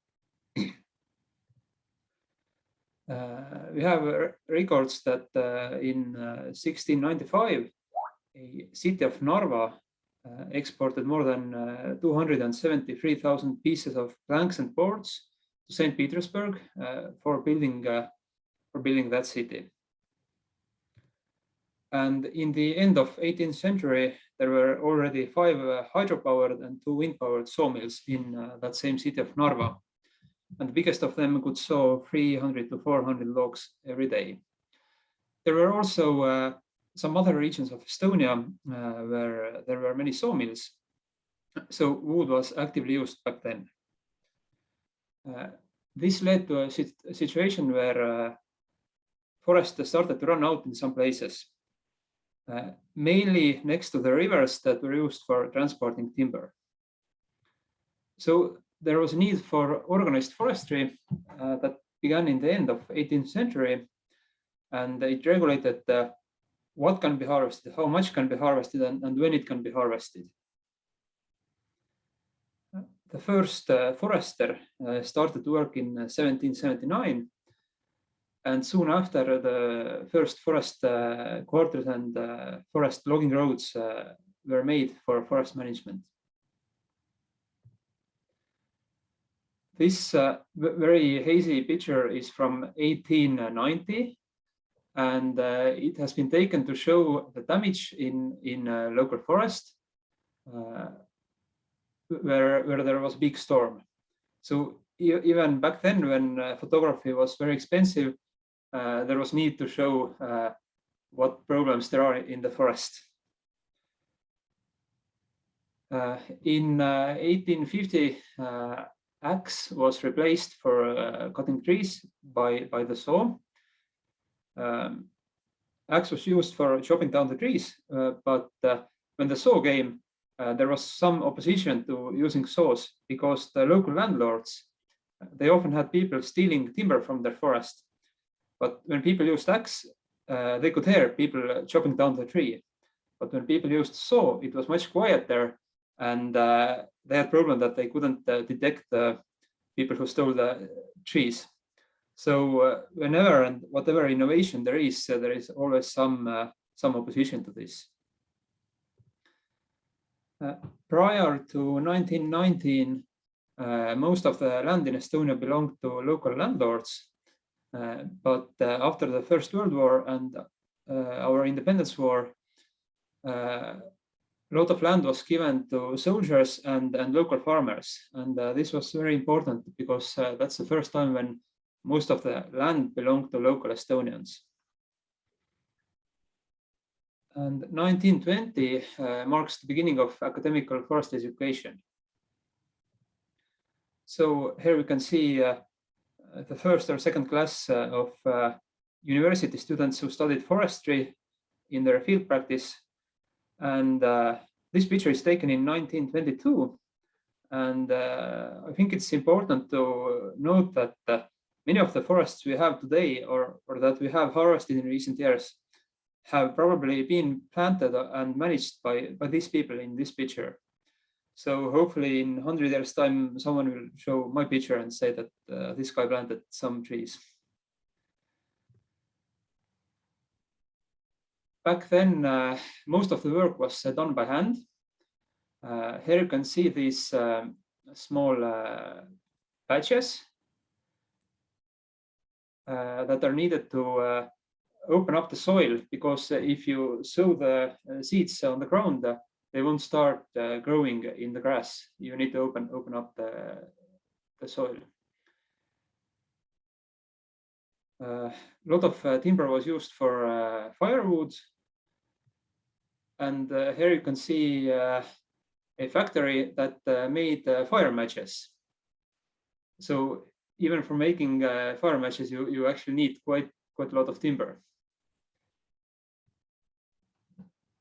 In 1910, the first nature protection area for birds was made in Estonia. And in 1924, the first nature protection area was made in forest to protect the forest. After the Second World War, lots of farms were left empty and forest was nationalized. And Soviet occupation was the period of collective farms and collective forestry. It was also the beginning of mechanization, as you can see on this picture. This is the same work that you saw in one of the previous pictures. When the land needs to be, or the soil needs to be opened up, it's called soil scarification or soil mineralization, so that the new trees could grow.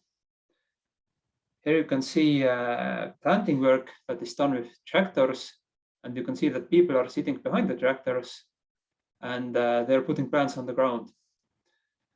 This was often done in fields where it was easier to use this mechanized opportunity.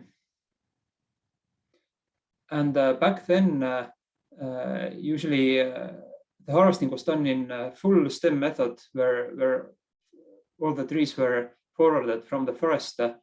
Nowadays, with modern harvesters, we are cutting the trees to the right length inside the forest. I'm not going to show you the pictures of modern harvesters because you all have seen those. So today, as said in Tuesday, about 50% of Estonia is covered with forests. 50% of that is private forest. And the private forest is divided about 60% to private persons and 40% to forest companies. And about 7% of Estonian people are forest owners. The average forest management profitability is around 100 euros per hectare per year, but in extreme cases it could be zero to even 200 euros per hectare per year. And we have Nordic style forestry where we clear cut, plant, and actively manage the forests. The average harvesting cycles for grey alder are about 30 years. For spruce and birch, it's about 50 to 70 years. And for pine, it's about 80 to 100 years. Harvesting volume has been about 10 million cubic meters in last 10 years average. However, some problems are that the harvesting volume fluctuates a lot. It can be 8 million one year and 12 million next year. So we would like to have a little bit more stability in that.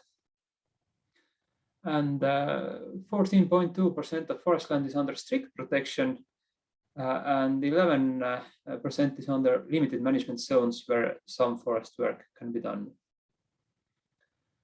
So this is an example from actively managed forest areas in Estonia where there are forest roads, probably somewhere in this picture some ponds for having water in case there should be fire, and the forest is divided into different compartments and sectors.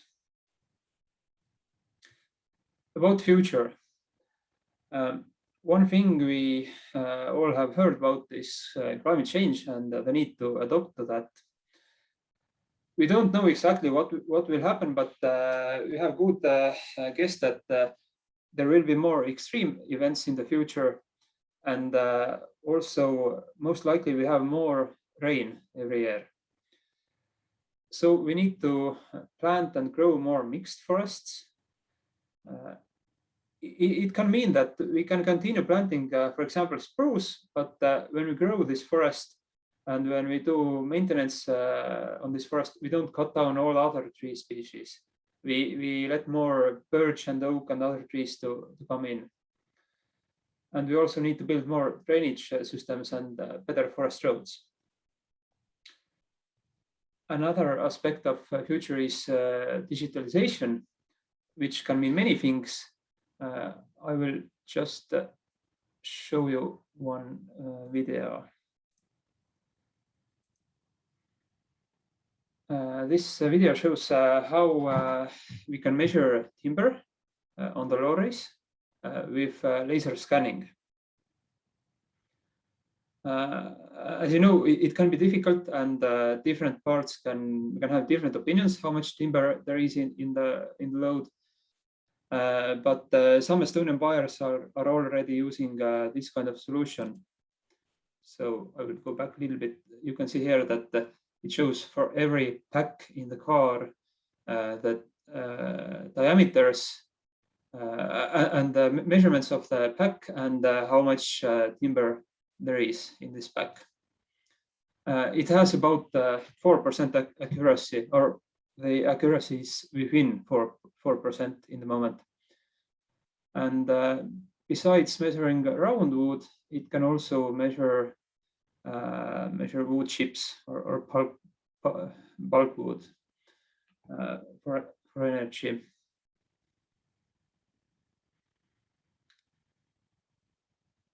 So it is just one example how we can reduce man hours and have actually, I think, better results and more honest results for everyone. So the next slide. Remote sensing is also important. Nowadays we have a good satellite coverage, and if there is no cloud coverage, we can monitor when the clear cutting is happening, but we can also have LiDAR images. This picture shows the best possible option with LiDAR images if we have very good devices. Currently, as you can see, this is a tree, and it has probably like 100 points on this tree. Currently, we have like about 5 points on one tree.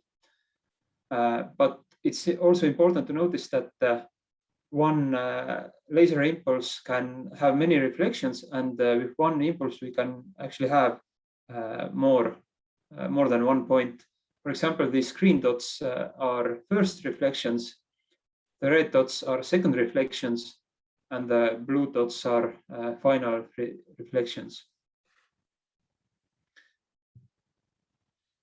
And just so you could see Estonian nature a little bit, here is our highest tree, and this is our highest pine tree. That is actually the highest Pinus sylvestris in the whole world. It was discovered a few years ago. And well, not this tree, but our highest aspen was actually recently found by measuring LiDAR images, by looking at LiDAR images and they noticed that there is some very high tree in a place where it shouldn't be. And when they checked it out, they found the highest aspen tree in Estonia. And in this video, you can see that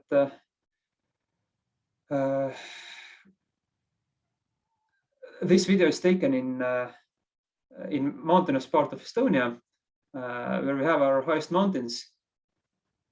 And this is the view for our highest mountains. I, for example, live in Western Estonia, which is considered as the flatlands. So Estonia and Latvia, they are nice countries, but if mountain climbing is your interest, it's maybe not the best place for you. Now I will continue with our organization and how we try to activate forest owners. We are Estonian Private Forest Center. We are a government foundation whose objectives are raising competence of private forest owners and promoting environmentally friendly and effective private forestry. We administer national and EU subsidies. We develop private forestry support systems and also other private forestry related developments. As in Latvia, also in Estonia, we have many forest owners who can be quite small forest owners and who are not professional foresters. So our first message is that the go-to place for the forest owners are the forest owners associations. We have about 100,000 forest owners and about 15,000 of them are in associations. However, 60% of forest land is in associations. So actually the remaining 85,000 forest owners who are not in associations, they are quite small landowners. Also, forest companies are members of the associations as they can get subsidies. The first subsidy we have is for advisory service, where a forest owner can get 2 hours of subsidized advice from a certified forest specialist. And they usually work in forest owners associations.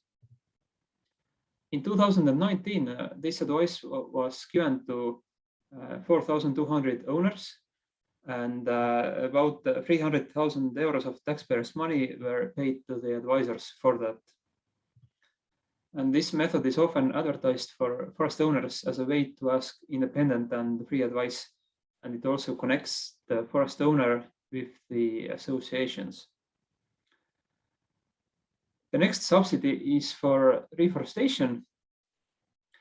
As you saw in previous slides, reforestation in Estonia means that you have to do the soil scarification.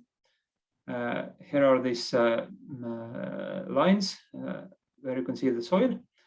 Then you need to do the planting. Here you can see the plants. And in coming years, before the plants are higher, there's a lot of grass growth that needs to be cut, because otherwise this picture is these plants are planted in at the end of April or in the beginning of May. This picture is taken in the middle of May or in the end of May, and during the summer the grass can grow quite high. And if the winter comes and the snow falls on the grass, it can also fall on the trees and damage the trees. So we also need to cut the grass around the trees. Therefore, we have subsidies for soil preparation, buying plants and planting, and for young stump treatment. The owners can do this work by themselves, but they usually order it from associations.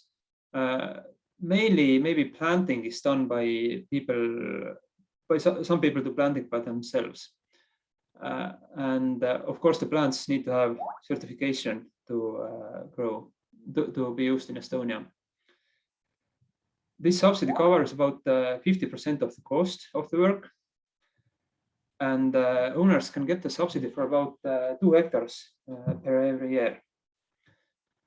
It is designed so that the small forest owners who have small forest estates can use most of the subsidy, but the forest owners who are big companies, they can still get the subsidy, but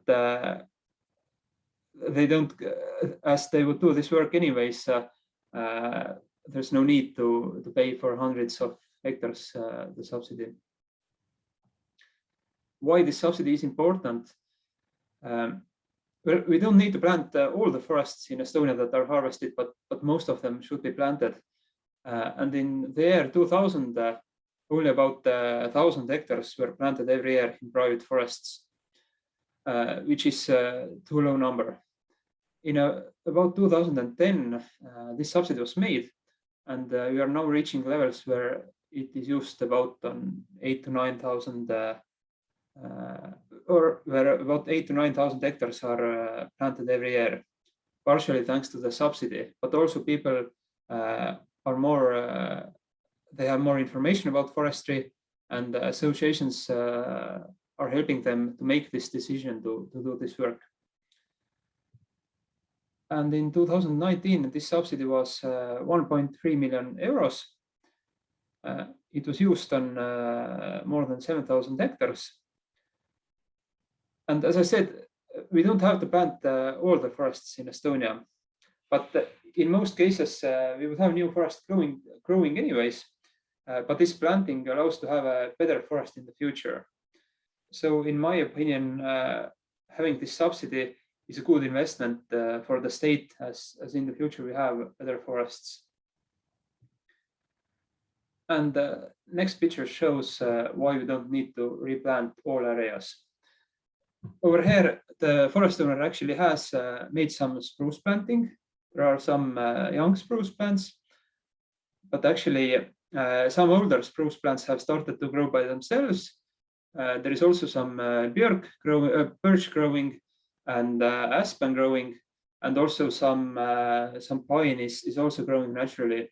So actually the owner doesn't need to plant in this case, and they can just choose what kind of forest they want in the future by doing the pre-commercial thinning.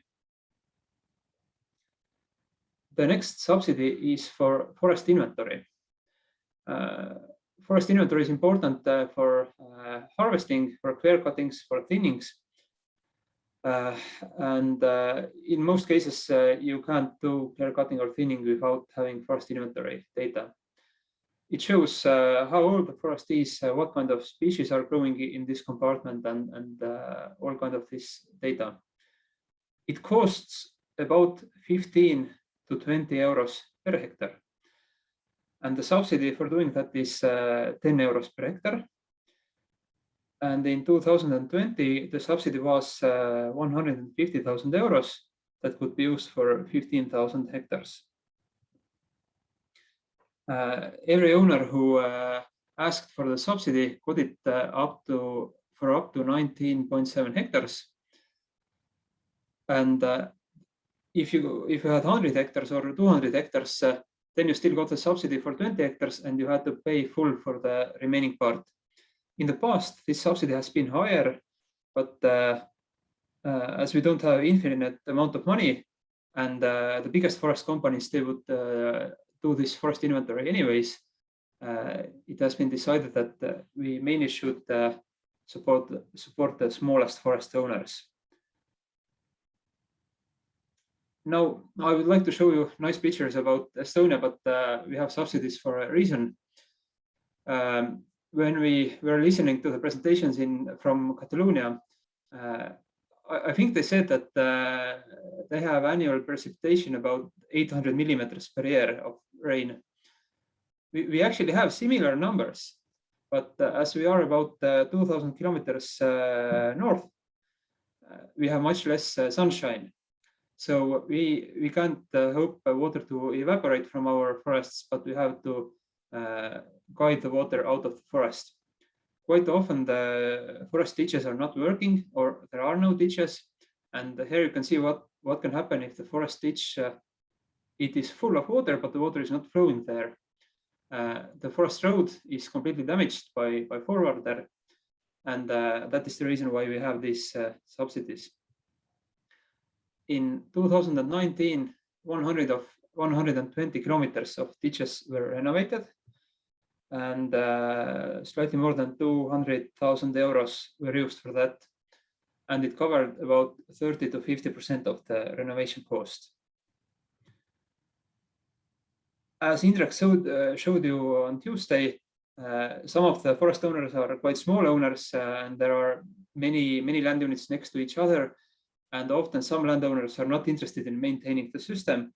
And this subsidy helps them a little bit to acknowledge that even the state says it's important and you should renovate your ditches.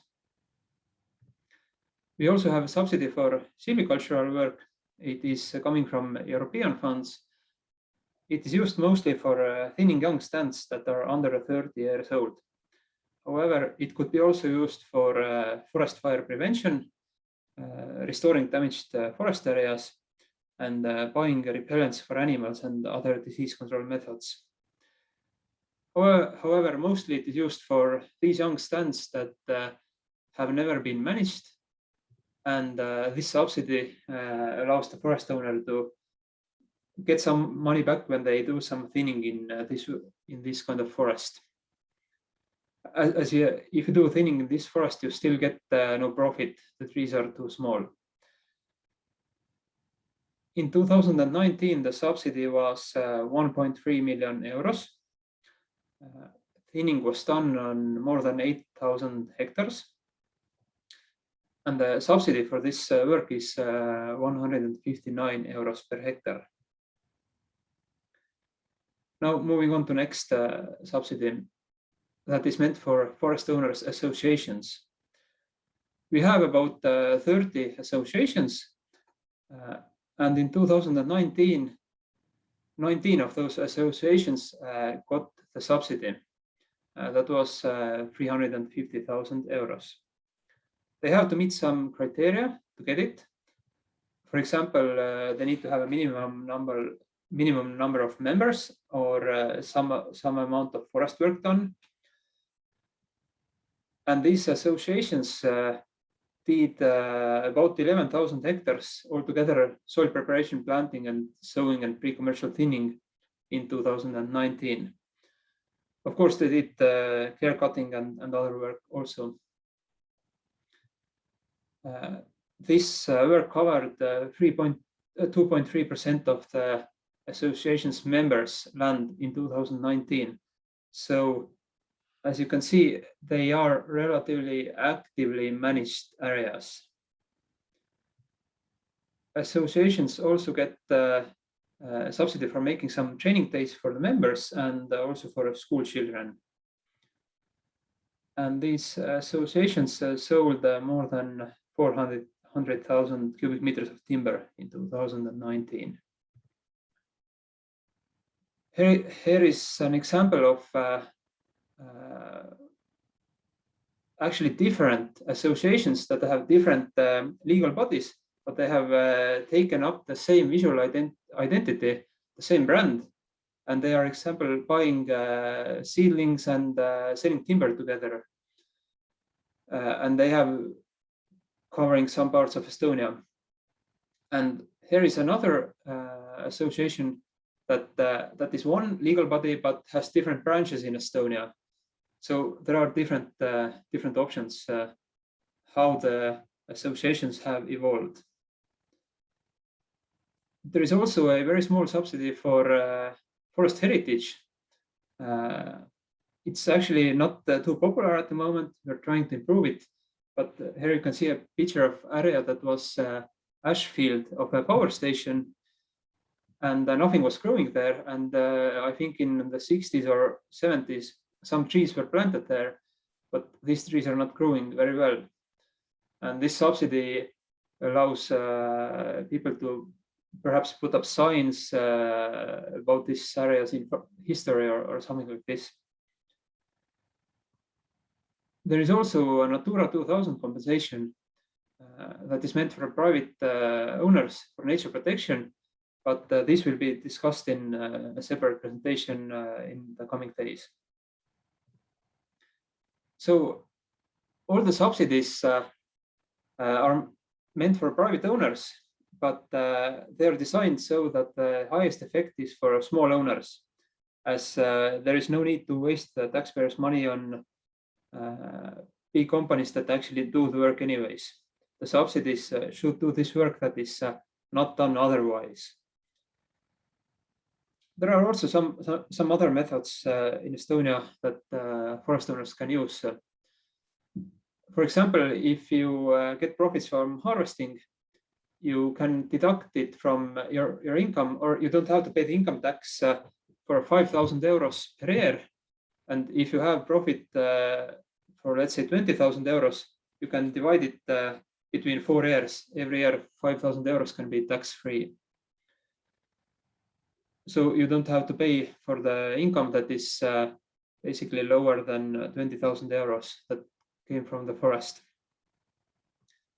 And also profits from forest harvesting can be used for silvicultural costs before paying the income tax. And this helps the private people to manage the forest in same terms as companies who also have different, slightly different tax regulations. We also have another project where Estonian fuel retail company Alexela supports planting trees. For every liter you fill up in their stations, if you are their member, then 2 cents is paid for the subsidy. And when they have 25 cents, they pay this for the local forest owners associations who can do planting. This project started in 2020, and now about 213,000 plants have been subsidized by this. Most of the plants are planted outside of forest land on old fields and areas like this. So this concludes my presentation. Of course, there would be much more to talk about Estonia and our forestry, but if you have any questions about my presentation, you are free to ask. Thank you.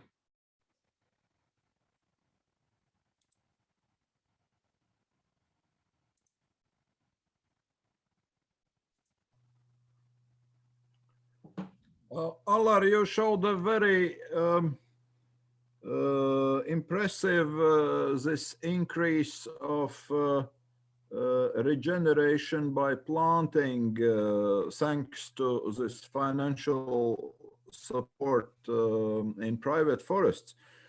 Do you have any rough idea what percentage of the total are today replanted and what percentage goes to so-called natural regeneration, just roughly? Yeah, I would say about 40% is replanted, and the remaining is basically natural regeneration. But even if the forest owner does not replant, they usually still leave some trees for the seeds, and some forest owners do only the soil scarification to let the seeds start growing better. And I would say that we don't need to aim 100%, because if we cut down grey alder stand and if we plant spruce over there, then in the future we would have no grey alder stands anymore. But as a forester, I would like to increase this replanting levels a little bit. I can say that in Latvia we don't have subsidy for this, and we have about half of that percentage that you have. So there is some obvious connection there. It was interesting to learn. Yeah, it could be, but also we have to understand that comparing last 20 years, Estonian and also Latvian people are more wealthy, and it's easier to invest back into the forest if you have more money. Mm-hmm. So I think it's even without the subsidies, it would have grown anyways, this number. I think you have one question in chat from Martin. Mm-hmm. Yeah, I'm reading it.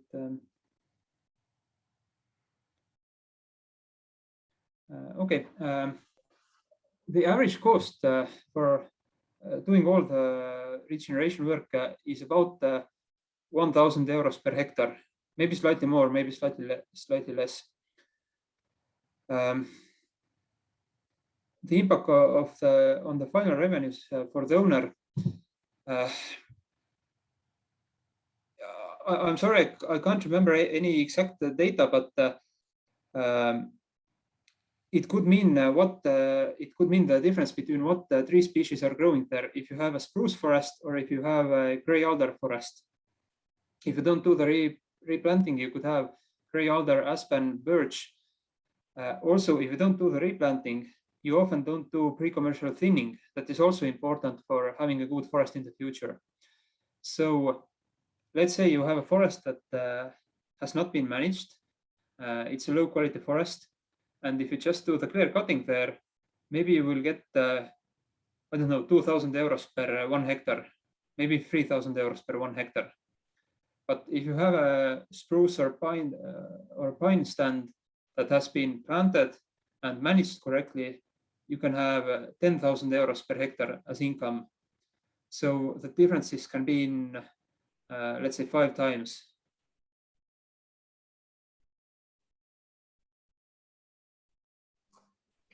Okay, so can I ask you a similar question like before? So where do you see main challenges for forest owners in the future? Also in the frame of this new rural development program and new financial opportunities and so on. Yeah.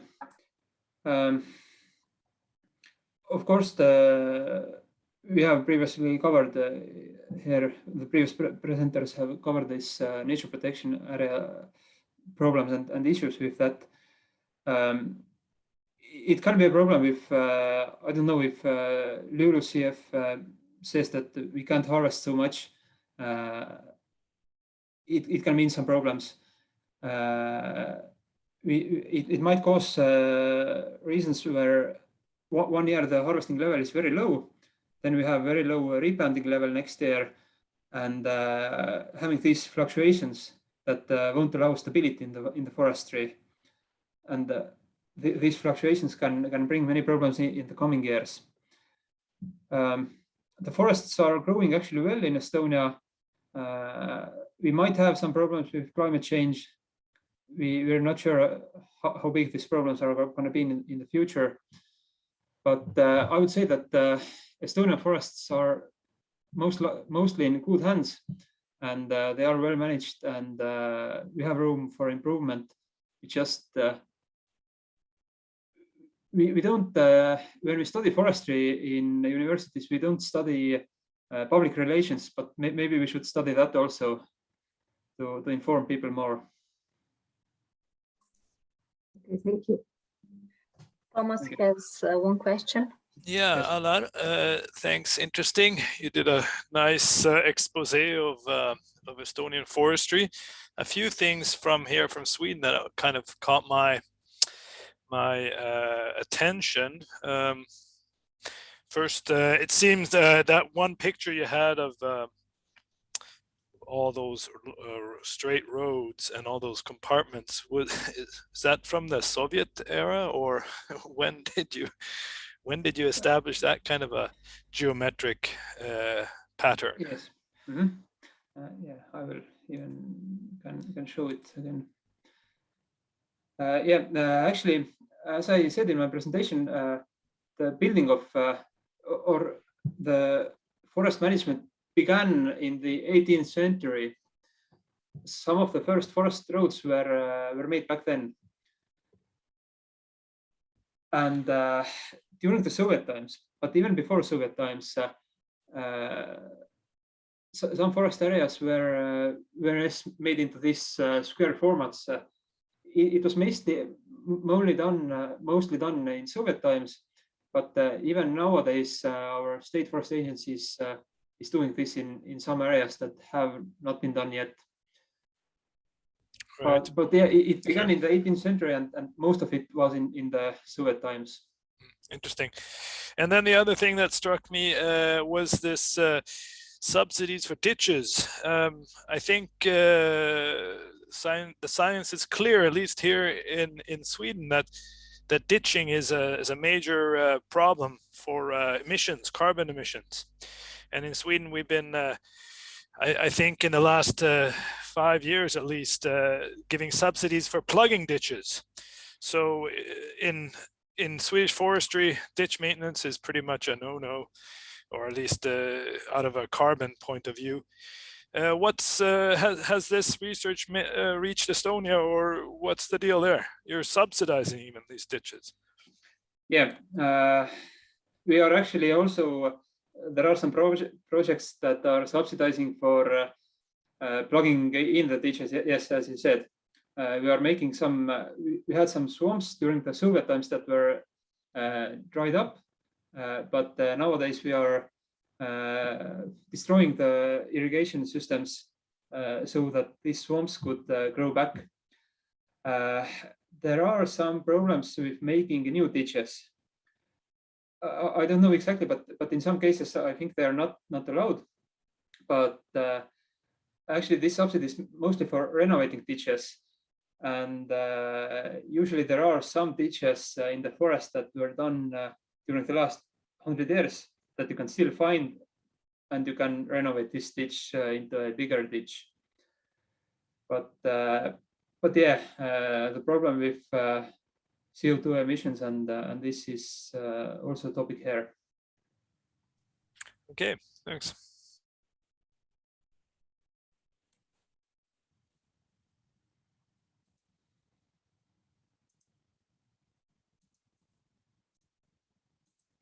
So thank you, and I think now we have 15 minutes for break, and then we have a video presentation from our local forest owner association. Yes, let's come back here by 1 or 12 o'clock, depends where we are located. Thank you. Thank you.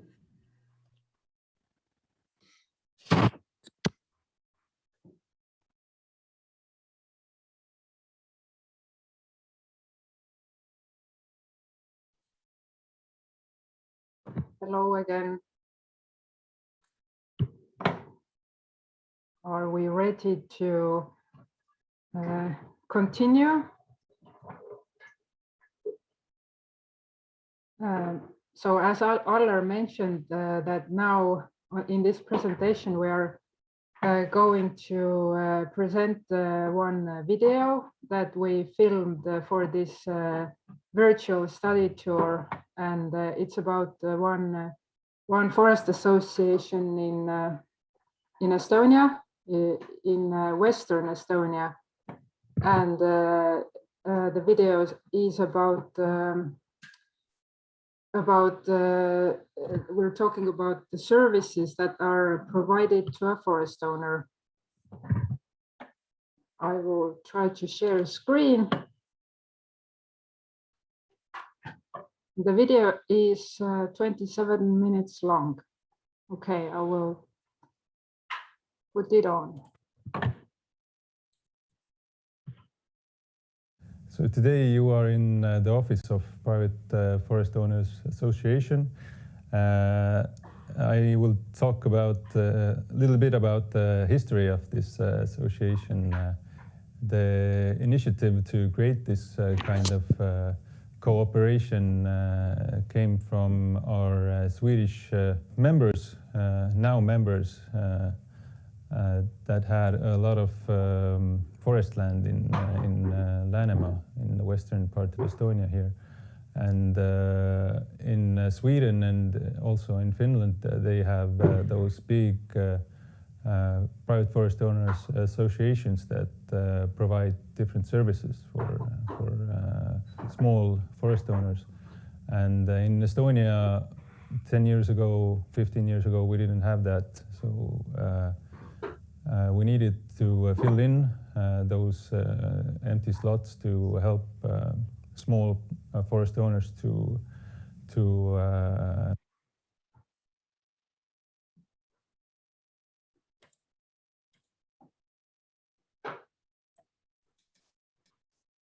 Livia, the presentation has ended, and okay. We can see the.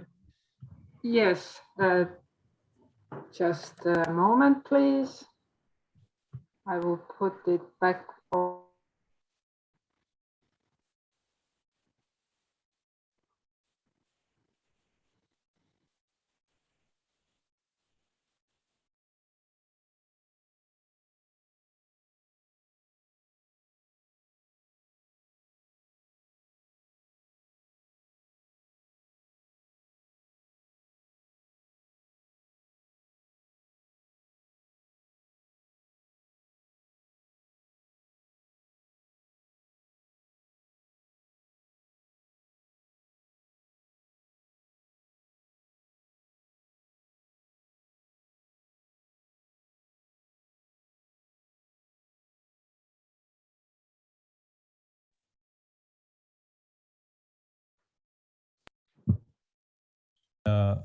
10 years ago, 15 years ago, we didn't have that. So we needed to fill in those empty slots to help small forest owners to manage their forest, and that's how these private forest owners associations came by in Estonia. So in the western part of Estonia, it was the initiative of the people that the Swedish people that had some forest land in this region. In other parts of Estonia, it was just same kind of need from small forest owners that took them to create those small associations. What do we provide? We provide different kind of services. We provide harvesting services, regeneration services. We provide advice and all the kinds of subsidies that are meant for small forest owners. So usually the forest owners call us, email us with the problem that they have. Usually it is recently it is more when someone has inherited some forest land and they want to know what to do with it. So first thing we do is we make price estimation of that slot, of that forest estate. Then the owner has like a good overview what to do with it, and then we make a plan. If there is a need for cutting, we will do it, and after the cutting, also the regeneration of the compartments, and I think it's a good way for especially smaller forest owners to get the good feedback of what's going on in the forest and get their problems solved. Usually the first thing we do when a new person comes to us with a question is that we ask if they have a forest management plan. You need this plan to manage forest on a forest area that is bigger than 5 hectares. The forest plan gives us estimation of what kind of species and what kind of volume grows in these forests. On the basis of that, we will make a plan for the forest owner, so the forest owner would see like what the kind of forest works need to be done. And once we have cleared all that, and the forest owner chooses us to make the harvest work, then we will make a contract with them where we will provide the harvesting work, and we will buy the wood material from that forest. And once we have signed the contract, we will start with the harvesting jobs. And in the beginning of every month, we will send the forest owner a kind of measurement documents of the wood material that we have sold, and the price of this material, and we will make a deposit to the owner's bank account of that same sum. And once all the material has been sold and the estate has been cleaned, so to say. We will contact the person and say that that everything is done now. The last selling document was the last one, and then now we have to look forward to regenerating this area with new species of trees. And usually, yeah, we make the whole plan for the regeneration as well. We order the plants, we plant them. Before that, we will make the soil scarifying with forest machines to make a good environment for the new plants to start growing. And once all this has been done, we will just send the invoice to the owner of the sum that has been invested in this regeneration. For the last couple of years, the volume of our harvest has been close to 20,000 cubic meters, and regeneration works. The plants that we have put on in the soil this year is estimated 150,000 plants, I think, if I'm not mistaken, and the same kind of number has gone through the last years as well. So annually we plant around 100,000 or over 100,000 plants. And about the clearing of or maintenance of different compartments after you plant. After you cultivate new plants, you have to take care of them for at least 3 next years, and we also provide these services. And but this is one of the hardest jobs to pinpoint, because many of the owners don't want any maintenance on their compartments. And the ones that do, you have to remind this to them every year that this is the time to do the maintenance now. We have been to their estates and seen that these planted seedlings need some help,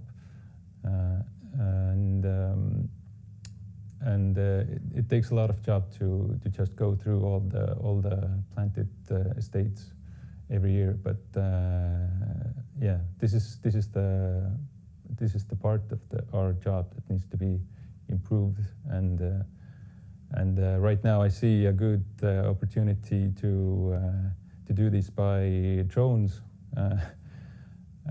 because many of the forest estates are deep in the forest masses, far from roads, so it is convenient to just take out your drone and fly by the planted areas and see if the seedlings need some clearing or not. If you receive income from harvesting work, then in Estonia it is you can deduct some of the money from the income tax, or you don't have to pay income tax from a certain amount of money. So and through making your harvest through Metsaostu or private forest association, you can get good advice from my colleagues how to make your income tax declaration, and how to get more benefits out of the declaration. Läänemaa Metsaühistu, or western part of Private Forest Association, has around 620 members, and the forest area that they have is nearly 13,000 hectares. And I think annually we are in contact with around 300 people. Many of them are not our members. I think half of those who are not our members will become our members at one point, and the other half just needs some quick forestry advice or some estimations on their property, and which is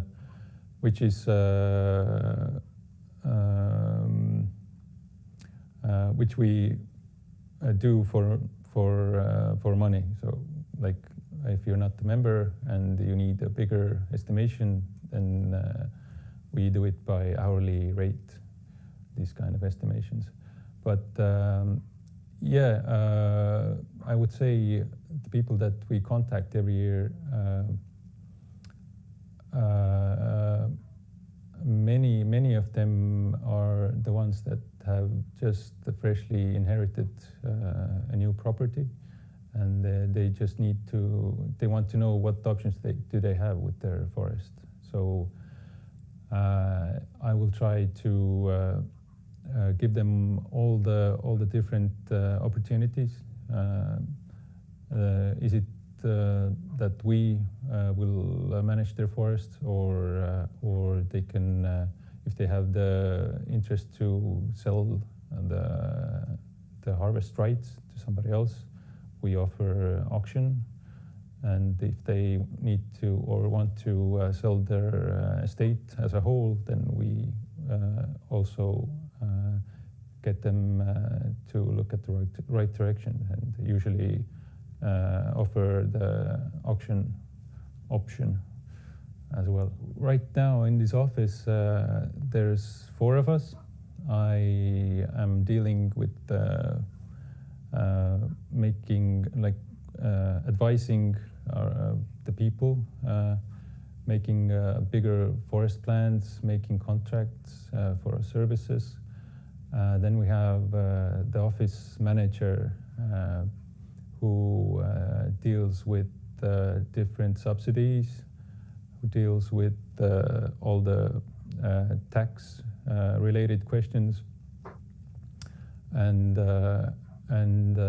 she does a lot more, all the office managing and everything. And then we have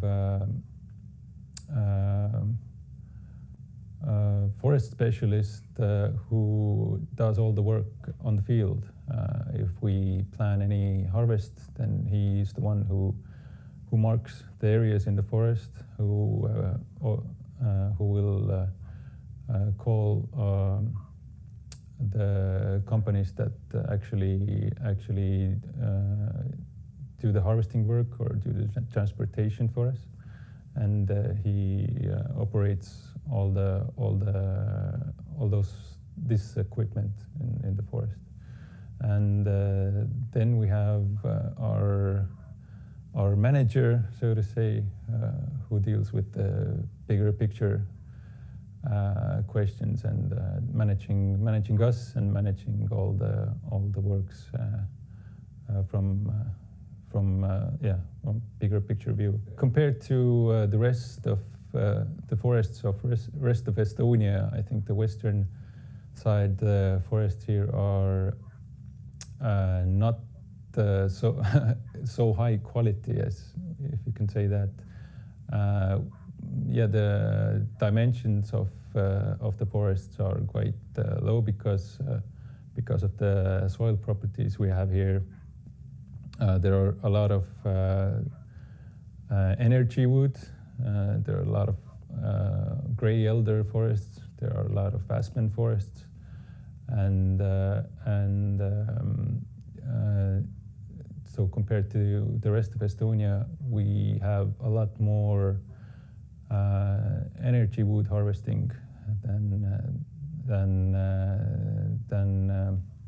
the log harvesting or harvester work. Yeah, it's we're in a different kind of level compared to other private forest owners associations of Estonia. So our work is a bit different in that way. So we have a lot more experience with energy wood cutting. There are actually quite two objects right now that are ongoing, where grey elder and aspen forests are being sold as energy wood right now, and there's one object that is done by a harvester right now. So I believe you can see them later on the film. To have a good overview of different kind of works that we have ongoing, and to see where my colleagues are, we have quite a few different applications to use. For example, this one is a GPS application that shows us the location of our cars, and for example, here you can see the blue dots. Here is our one of our worker that does a kind of pre-commercial thinning right now, and you will see it in the clip afterwards as well. And the other worker is right here next to the sea. He's helping one member out with clearing the like a living estate from woods, from trees, and then one of the most important tools that we have here is it's called Metsahaldus, or it's like a Forest Manager 4.0. And here we have all the data of our members, all the estates that our members have, and we can see all the compartments, forest compartments in the estate. We can add new works on them. And for example, here we have one estate that you will visit today, and actually I showed before, the worker is doing some pre-commercial thinning there right now.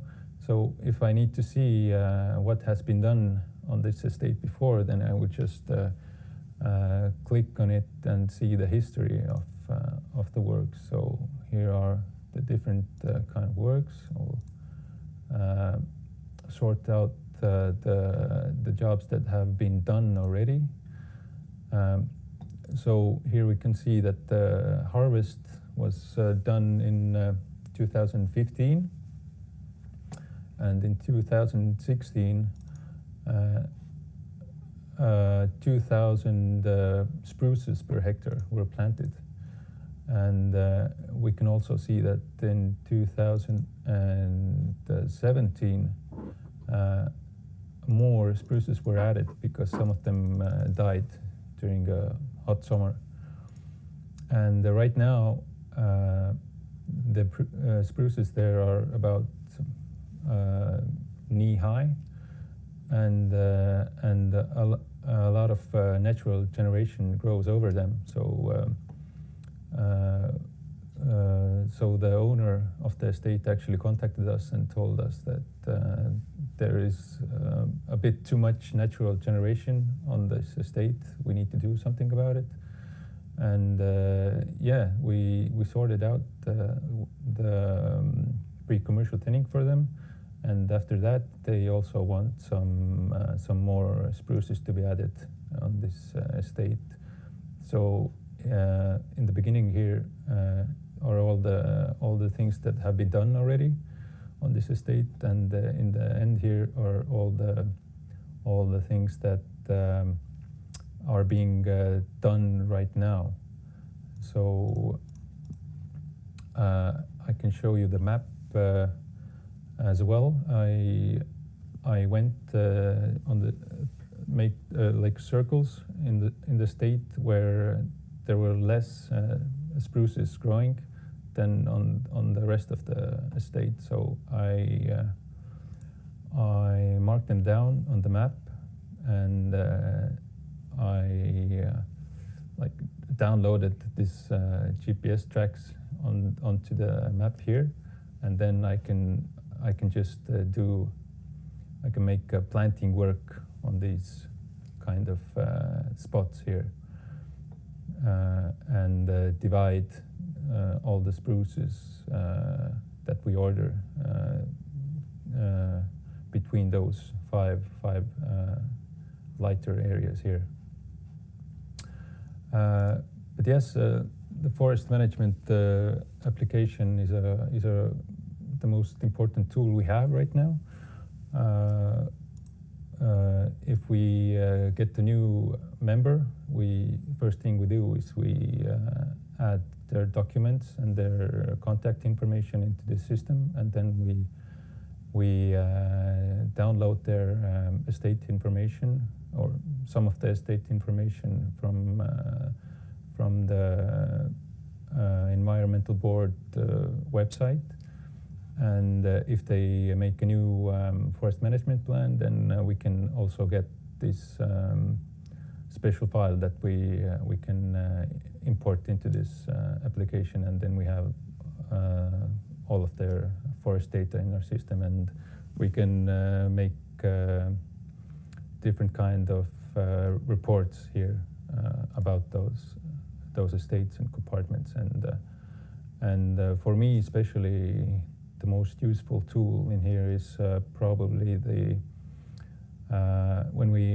before we make any kind of harvest work, we have to make an estimation of how much it costs. And in the system, you can put in the data of what do you think, how much of this forest will be logs, how much of this forest will be wood for paper, and how much of it will be residue or wood for heating. And once you have put in all the data and the prices of the material, then it will give us summary for each forest compartment, and the income and the cost of different works on there. So it's easy to make like a good overview of how much the harvest works could possibly make income for the owner. So in the office, I talked a bit about energy wood, and that there's quite a lot of it in this western part of Estonia. And here we are on an object that has exactly this kind of wood growing on it. This is mostly, in the back of me you see hazelnut, but mostly it is aspen and the species of salix that grows quite quickly, and is not very quality material for any other forest industry part than heating. So this is all become energy one day. So this kind of forest in Western Estonia grows on former agricultural lands, or on the lands where animals were kept. And in this object here we see quite many of those stone fences in the forest. That will give us a clue that that there have been agricultural lands here or animal lands before. So what we do is we take this material down. We store it in the near to the roads, and we make a kind of like a heating material out of it. And after that, this area usually is really quickly and naturally regenerated. And in the better soils, we also plant spruces or birches on these kind of soils here.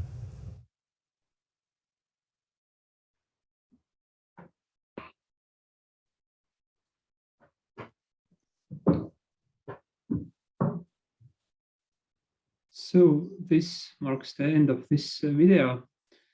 We thank Uku from Läänemetsa for helping us in making this video. And if you have any questions about what you saw, I will try to answer them.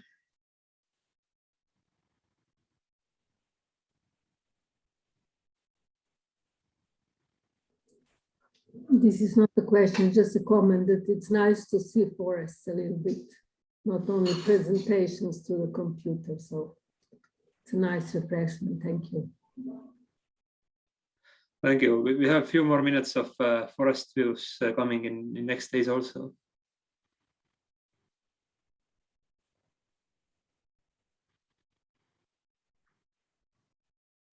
But I think everything is clear. Nobody has any more questions. And please, Liiva, if you have anything to say then today. Yes, today, yes, I guess we can finish here if it's okay for everyone, and come back next Monday, next Wednesday, and continue with our presentations and videos and so on. Thank you, all of you. Thank you for presenting and all the active participation. And have a nice weekend and see you next week, as Lydia already announced. Bye. Thanks. Thank you. Bye. Bye. Bye. Thank you. Bye. Thank you. Bye.